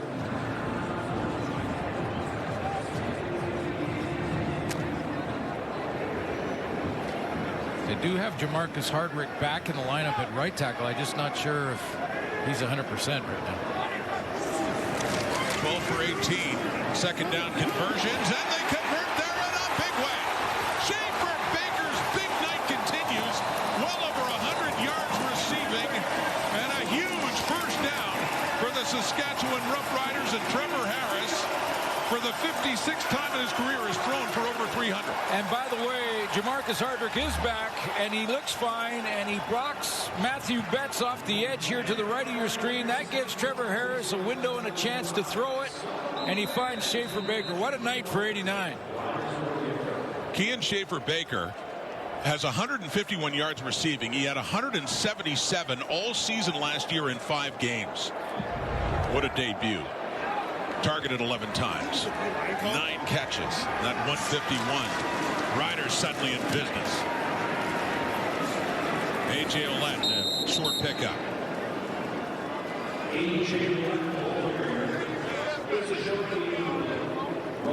Well, it is real good news that Jamarcus Hardrick is back. Trevor Harris, with that offensive line back intact, has just gone over 300 yards passing on the night, and poised to put some more points on the board. In the red zone for the 4th time. They're 2 for 3 coming into this. And they need this too, the way BC's been stealing momentum back. It's Harris again, standing at his 20 and into the end zone, nearly picked. He looked for Keyshawn Johnson, and it was Ronald Kent Jr. who had a chance at that ball. Remember, Keyshawn Johnson limped off as well. So good news for Rider fans. He's back and healthy, but this was just an overthrow by 7. And Ronald Kent was surprised by it. He was breaking on the receiver in Keyshawn Johnson. Then, oh, that's how not even the BC Lion DBs think that Trevor Harris is going to miss like that. Kent likely shocked, that he even had an opportunity for that ball, and just a little bit in behind as he was coming over, but had a shot at it. So instead, Alex Hale, who missed his last field goal try, gets another one here. 22-yard kick for Hale, the new kicker of the Roughriders, and that one is good. And 3 big points answered back by the Riders to once again make it a 4-point game, thanks in big part to this big play. Kean Schaefer Baker having a big night.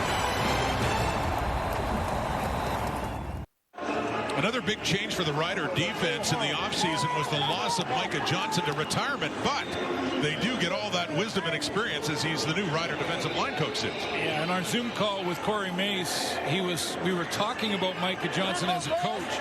He said the guy is amazing. It's how much of a student of the game he has been. And at that same very time, he walked into the room asking Coach Mace a couple of questions. Hey, Coach, how you want to do this? And I thought, wow, he's on top of it. Those two are close, going back to the Calgary days. when they were teammates, and later Corey Mace was his coach then. Nathan Rourke is hauled down. Desmond Evans, a flag comes out. There was already a flag out with a snap of the ball, and Evans, you can see his hand get up around the face mask of Nathan Rourke. So that's what they hope is going to replace the pressure from a Micah Johnson and a Malik Carney. They're hoping to, it looked like there might have been offside here. We'll see what the penalties are, but they're hoping that it's Desmond Evans and James Vaughters off the edge. Mike Rose is a veteran. And Micah Johnson, now I guarantee you they had to get a quadruple XL coaching sweatsuit. There are 2 fouls on the previous play. We have offside, BC.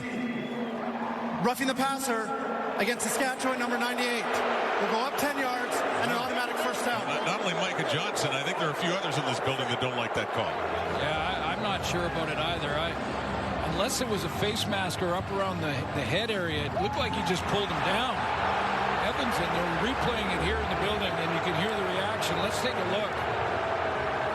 Well, the hand is on the mask there. It's the face mask. And even though slid off, you clearly see that left hand there. Yeah.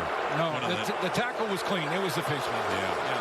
But Desmond Evans has had a good night in his Rider debut, but penalized there. It's up to the 50. It's a 1st and 10 for Rourke. Handing off to Butler, coming in behind the line. A nice tackle there by Antoine Brooks, the nickel linebacker, coming in to take him down. Another flag is out. BC's got another issue. One more flag on the field. I believe it's going against the Lions. Procedure, no end. BC. Penalty is declined. 2nd down. Corey Mace will decline that. Keep him in, rather than go 1st and 15, keep him in 2nd and basically 11. By the way, like Micah could just jump right back in there in the key situation. One of the strongest guys that the CFL has ever seen. Now he has to just watch as a coach on the sideline. And the 2nd and 11 now for Nathan Rourke and the BC Lions, trailing by 4 halfway through this 4th quarter. Rourke steps up, deep throws, got it! Great catch by Justin McInnes, all the way down to the Rider 20, just inside. And over 100 yards for McInnes. Yeah, what makes Justin McInnes so good? And he started his career as a Saskatchewan Roughrider, but what makes him so good is his catch radius. I mean, that ball's on the outside shoulder. He's got the long arms. Take a look. He'll show you when he signals the first down how long they are. They spot it back at the 21 and a 1st and 10 after a 39-yard pickup. So a quick throw again, this time to Keon Hatcher inside the 15. Boy, this feels like the West Final. It is starting to. As said, the 4th quarter began with the Lions down 7. They scored 2 touchdowns to take a 7-point lead. Ultimately, the Riders, after a field goal, needed a touchdown to win it, which they did. Here's Rourke. Breaking through again. Nathan Rourke takes a hit down around the 6. And that was Jameer Thurman, the middle linebacker, the one to hit Rourke, but we've seen his ability to run the ball again in this game. What a tackle by Jameer Thurman to make this play against a real tough quarterback to bring down in the open field. And Jameer Thurman told us this week, said, you know, everybody's making predictions about the Lions and a lot of other teams. No one's saying that we're going to be repeating as champions. Believe me, we hear all that. Bit of a chip there. There was. Clearly, he felt the defending champs a little disrespected by the prognosticators. Won a Grey Cup with the Calgary Stampeders back in 2018. So here we go, 1st and goal. Butler to the 3, to the 2. Butler. They try to force him to break the play to the goal line, and they get awfully close with a 2nd and goal coming up.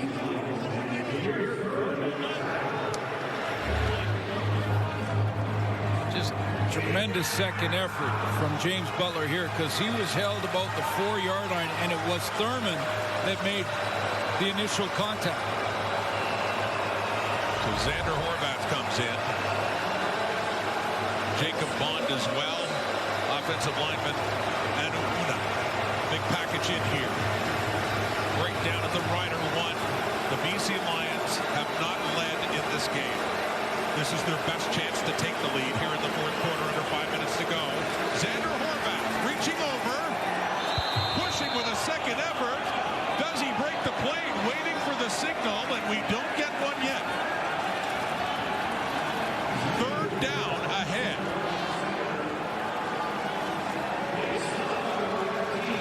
Xander Horvath is a tailback, and he was reluctant to reach the ball over the goal line. He didn't want to do that in case someone from the Riders defense would slap it out of his hands. And I don't think he got there from this push. That is so close. He's clearly, it's the ball that has to break the plane. Exactly. That's the difference. I don't think the ball got across that plane. It looked like the helmet did, but not the ball. There we go. Touchdown or bust to the BC Lions. Nathan Rourke is back in at quarterback. Will they take the lead? Handing off to Butler. Touchdown. Lions on top. As Butler does it again. And maybe a little example of the difference between a veteran tailback and a good young prospect who's going to be excellent in Xander Horvath, who took that one, was reluctant to reach across and got pushed back. No reluctance here from James Butler. He's out reaching with that football to get it across the plane, and the Lions take the lead for the very first time in this game. Well, in the Western Final, there were more lead changes. That's the first with BC moving on top. But yeah, you flash back to November and how close and how dramatic it was. And boy, the stage is set now with 3:41 on the clock and counting here in a 26-24 BC lead, pending the extra point for Sean White to go up a field goal. And they do.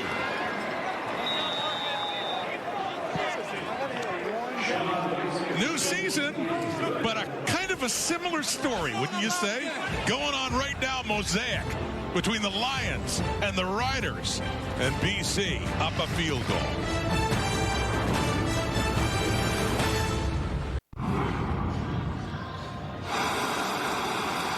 Rourke, touchdown! Nathan Rourke finds the end zone again. That was last year in the Western Final. Nathan Rourke and the Lions took the lead. Trevor Harris and the Riders came back and dramatically won it. Dramatically won it in 64 seconds, but as Brett mentioned in the first half, Nathan Rourke took a long time to process that loss. And the offense had a couple of chances to stay on the field and cut into that time that was left for Trevor Harris to drive the field. That's why he's taking full responsibility and not putting it on the defense from last year. It turned out to be the Riders' time, as we talked about. It's a motto, a slogan that ended up on their championship ring. But Nathan Rourke, as you heard, had every reason to think at that point it could be BC's time, or we're at a season opener now, and the Lions have the lead by 3. Well, last night we had both quarterbacks throwing for over 400. Tonight they're both over 300. Yeah, there's some great quarterback play early in this season. Now, what does Trevor Harris have? Well, and where this game really differs from that West Final last November is the way it started tonight with Saskatchewan on fire. Harris in that offense tore down 2 possessions, 2 touchdowns. Saskatchewan. I mean, they were shot out of a cannon, but things that, credit the Lions defense too, who gradually got to Harris and the Riders to slow them down.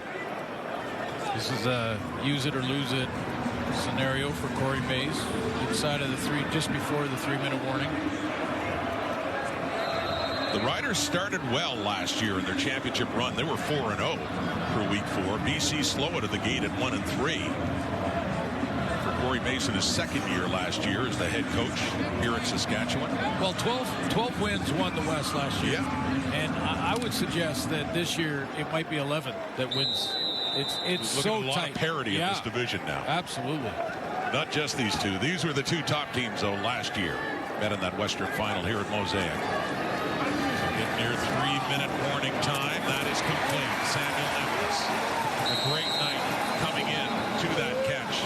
And a flag coming out. Emerson, 4 catches, a couple of touchdowns. This is in the holding range. That's coming back, though. Yeah, right in the holding area. Saskatchewan, number 41.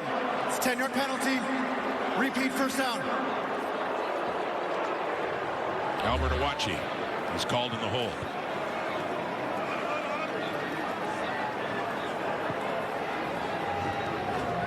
Oh, yeah.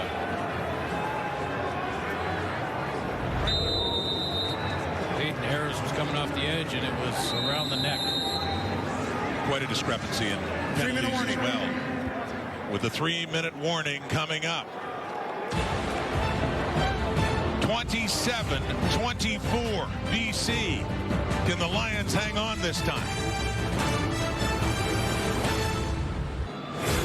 Week 3 in the CFL next week begins with Friday Night Football as the BC Lions opening road trip resumes in Hamilton. Great matchup there. And Friday night, then a triple header Saturday. The Argos, the Red Blacks, Alouettes in Edmonton, and the Saskatchewan Roughriders up against the Stampeders in Calgary. 4 games next week, week 3, the CFL on TSN. And there's a very happy Gopher right now. Yeah. Had a great news day. He's paired up with Kate Burness. Here's Trevor Harris.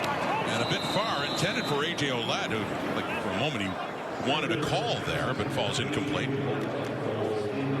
think Trevor Harris would like Corey Mace to challenge that. He thought that his tailback, did he reach for the flag? Reach down that way. It's down on the turf. There is a challenge by Corey Mace. He's talking about it. Yeah. And that attempt from Trevor Harris to A.J. Olad. Have a look. A.J. Olette's coming out of the backfield. It's way past the contact zone, that's for sure.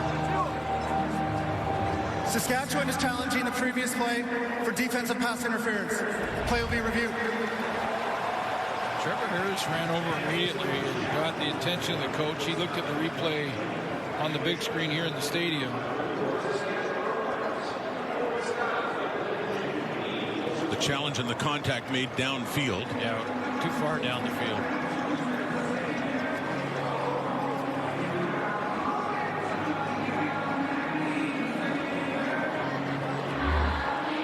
Top left-hand corner of your screen. Number 45 gets jammed and basically stopped. Now, I guess the question, what they're looking at here is, was the ball out of his hands? But that's still contact way down the field. Now, you can't challenge illegal contact. You can only challenge pass interference. And that's Ben Hladek, the Lions linebacker, who made the contact with A.J. Olette. So the replay center has a look here, and everything's getting more critical now, of course, under 3 minutes to go in a 3-point game. Was the ball in the air? Because he was the intended target.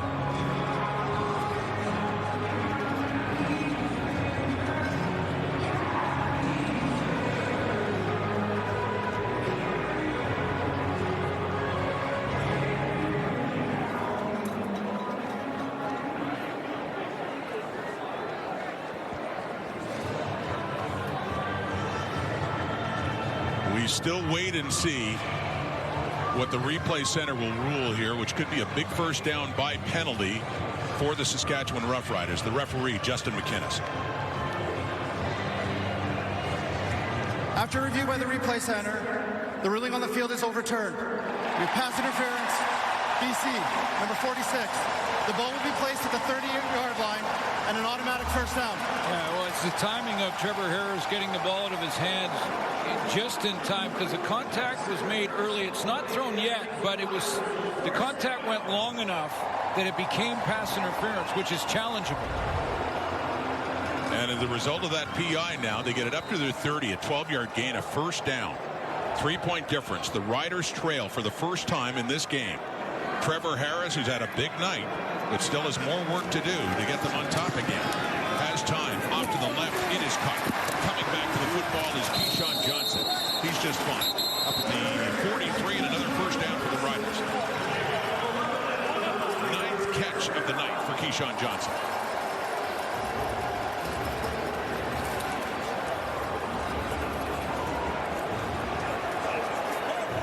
Big penalty to kickstart this drive for Trevor Harris in this offense.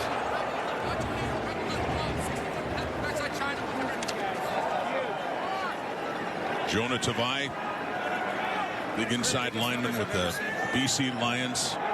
Harris's passing total up to 351. This time again was running out of it, but completes another one. Still Duncan Busby has that one, and another first down, Saskatchewan. Yeah, a little stunt up front on the defensive line for the Lions that Trevor Harris has a little bit of trouble with, but he throws, and this is that off-schedule type of play that he just made. Duncan Busby gives him a target, and he throws with accuracy, even though he threw in an awkward position. And that one counts. The last one was turned back because of penalty. Duncan Busby, 6th receiver for Trevor Harris to have at least one catch. Pressure quickly and often dropped. Intended there for Johnson, and the coverage by one of the newcomers to that Lions defense. That's Tyson Russell. Yeah, Gary Peters is injured and actually on the 6th game. So they had to play the rookie who's had a great training camp, Tyson Russell, but he is young, playing that corner. That's a nice play to react with the timing to not get that pass interference call. What a big 2nd down and 10 coming up here now. Approaching midfield, pressure again, and underneath it is caught by Schaefer Baker, who has it close to the first down marker. What a great night for Schaefer Baker, as at the very least this would be 3rd and short. See where they spot the football. Similar catch radius to Justin McInnes, and he had to go up and get that one in traffic. Ronald Kent is right there in coverage, and this extra stretch here gets him to 1 yard short of the first down marker. Just 1 yard. With Tommy Stevens in, their short yardage quarterback. Third and one. This I like. He's used to these scenarios. Saskatchewan and Calgary before. And with that big, tall frame, Tommy Stevens leads across for first down. Not your starting quarterback in short yardage, but a quarterback that can get you that extra 1 or 2. Tommy Stevens averages 3.5 yards and did last year, when most of the time he was in to get 1. He got 3.5. So, and plus, this is the other thing. The defender has to, with a quarterback in there, the defender has to think he could throw it. That may be hesitation by a split second. It's a 152. Could all this be happening again? Here comes Saskatchewan. 9th play of the drive. Harris to the left, going up for it, and coming down with it is Jalen Johnson, the new receiver for Saskatchewan's offense. 7 more yards. And that puts the Riders in field goal range at the very least. Now let's see if, from Coach Mueller, the play calling changes. Are they aggressive, go down, put the major on the board, or do they get a little more conservative here, knowing they're in field goal range now? Well, remember last November, field goal was not an option in the final minute. They needed the touchdown. They were down by 4. No question. This time, field goal would be an option to force overtime, but sure thinking more. Harris, complete. Schaefer Baker, ho-hum again. What a career night for 89 as Williams rides him out of bounds. 1:16 to go. Full blitz from the BC Lions. Trevor Harris can't block them all. Gets it out of his hands quickly. That's the adjustment route from Schaefer Baker, who's having himself a career night. And they're going to just keep chucking. 165 yards and counting for 89. That was his old teammate Deontay Williams giving him an escort there. So to the BC 35. Schaefer Baker is 164 yards receiving. Close to matching what he had all of last season in 5 games. Pressure coming. Harris quickly away. And it's caught again by Emelis. Doesn't have as many catches as Schaefer Baker, but he's got some big ones. A couple for a touchdown, and that one that sets him up at 1st and goal. They're coming down with the blitz, the Lions, and they're going to bring Jackson Finley down to help cover on the inside, and that's where the corner route comes from. So a little change in the line of scrimmage, becomes Emelis on the corner, and it's Jackson Finley who has to pick him up coming out of that bunch because of the pre-snap change motion. And Trevor Harris is now thrown for over 400 yards, 29 of 35. They're at the BC 6 and a first and goal, looking to get their lead back. Under a minute to go. A look to the end zone. Touchdown again. Emelis. Sam Emelis has his hat trick.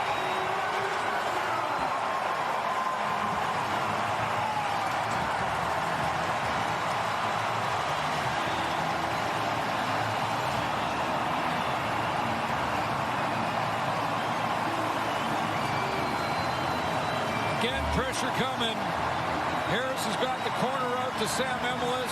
Can't block them all, understands that, lets it go, and Emelis runs under it. Now, unlike in the West Final, where they left 64 seconds for Trevor Harris to drive the field, Harris has only left 48 seconds for Nathan Rourke, who needs to now drive the field. And if Alex Hale makes this point after, it's significant. They'll need a touchdown. And they need a touchdown because Saskatchewan goes up 31-27. And think back on the missed field goal, the single point score. That missed field goal that was conceded in a relaxed manner. It was like, I'm just going to give up the point here. Not knowing that with the rule change, had that missed field goal hit the turf and bounced out, there would have been no point awarded. So that was a mistake by the Lions on a missed field goal by Saskatchewan that is now means that Rourke has to drive the field in about 40 seconds for a major. And what you're saying is the Rouge can still very much be a factor in the CFL. Well, teams are going to have their moments when they're trying to figure out the nuance of the rule change. And, you know, the 35-second clock and those changes haven't really been a factor that they had to think about because the last 3 minutes are the same. But that Rouge rule change is something that they have to really consider. Kickers now have to keep it in bounds rather than kicking it through the end zone. And we've seen so far this young season a couple of returners making a wise decision to let it go in, knowing it was going to go out of bounds. And then no points awarded, they get to start at the 40. So BC. So the Riders have to keep this in play. They don't want to kick it through. And that's a long way, but. Well, here's Hale driving it towards Berryhill at about the 12. 48 seconds and now counting down. Stanley Berryhill hit hard. Good work on teams. Antoine Brooks, and there's David Benda in there on the special teams tackle. Well, another drive to take the lead. That's the penalty that started it. This was a penalty-aided drive, very close in that it was a challenge by Corey Mace that he won. Schaefer Baker, Emelis with a couple of corner routes off the blitz from the BC Lions. A lot of fans in green and white on their feet. And this opening night to cheer on their defense. Make some noise with Nathan Rourke out there. 42 seconds. Pressure. Gets away. Couldn't find a receiver. And Nathan Rourke gets out of bounds after picking up the first down. 32 seconds left. Rourke would not give up on that play. He's going to need a couple of chunk plays, though. I mean, this is a very athletic and strong running play for Rourke, but gets the first downs, gets a new set, gets out of bounds, although the clock stops in the final 3 minutes after every play. That hasn't changed. Rider defense, I'm sure, would be happy to give him something underneath. Just take away that deep ball, as you talked about, needing some chunk plays. 32 seconds. Play clock down to 2. To the left. No. Wanting to turn it up was Jacob Bond. Just a little too soon as he did not secure the football. Second down. Probably 4, maybe 5 plays. They're very efficient. And yeah, took a peek.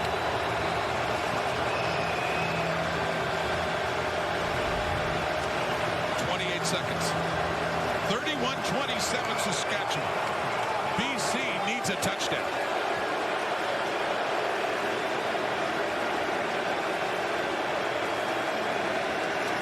4-man rush. the middle. It's caught.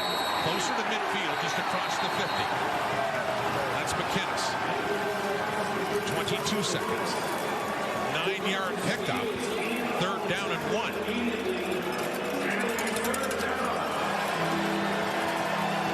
You got 22 seconds.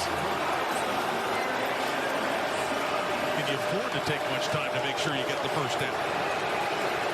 Well, it's over if you don't, so you got it. He gets it. He gets it. He's still going. He slides down around the 42.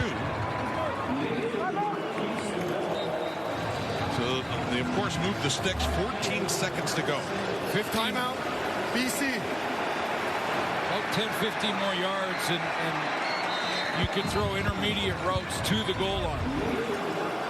Lions take the timeout, make sure they get everything straight for this crucial play coming up. This Corey Mace can only smile. Hey, in the stress of the moment, you got to say the way this game started for Mace's Riders, the excuse for thinking that it wouldn't be this situation towards the end, but a good rally by BC has certainly made it interesting. They got the lead finally in the 4th quarter. Saskatchewan just got it back. What an opening night for these two again. The Lions, though, said they need a touchdown. They got 14 seconds to get to the end zone. Another 4-man rush. Rourke, no. Not even close. Closest was Brooks. Yeah, the pass rush, the key there. The pass rush right down Main Street gets in the face of Nathan Rourke, so he can't step into this. That was just throw it away and not take too much time off the clock. Trevor Harris and the Riders appreciate the banner raising, but the time now isn't 2025. It's a new season. 2 plays. Wanting to get off on a winning note. The 4-man rush. Rourke over the middle again. Caught and down to about the 33. Brooks the tackle on Butler. 4 seconds to go and close enough to chuck it down to the end zone. Yep. One thing Buck Pierce can do here is get Rourke outside on the edge. Not in the opportunity to run or pass, but to buy some more time to let guys like Keon Hatcher and Justin McInnes find a hole somewhere in the end zone. The fact that it's 3rd down no longer matters. This is it. Zeros on the clock. Last play.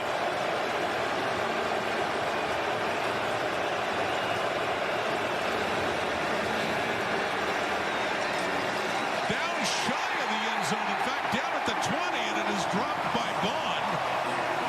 So, obviously looking to set up a lateral had he caught it to see if they could get in that way, but to no avail.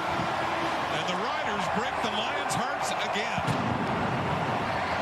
The new season begins where the last season ended for the BC Lions. And a conversation, Buck Pierce, players and others on the field now with zeros on the clock. And the congrats now, Trevor Harris and Nathan Rourke. And Harris had the better day again in a Saskatchewan victory.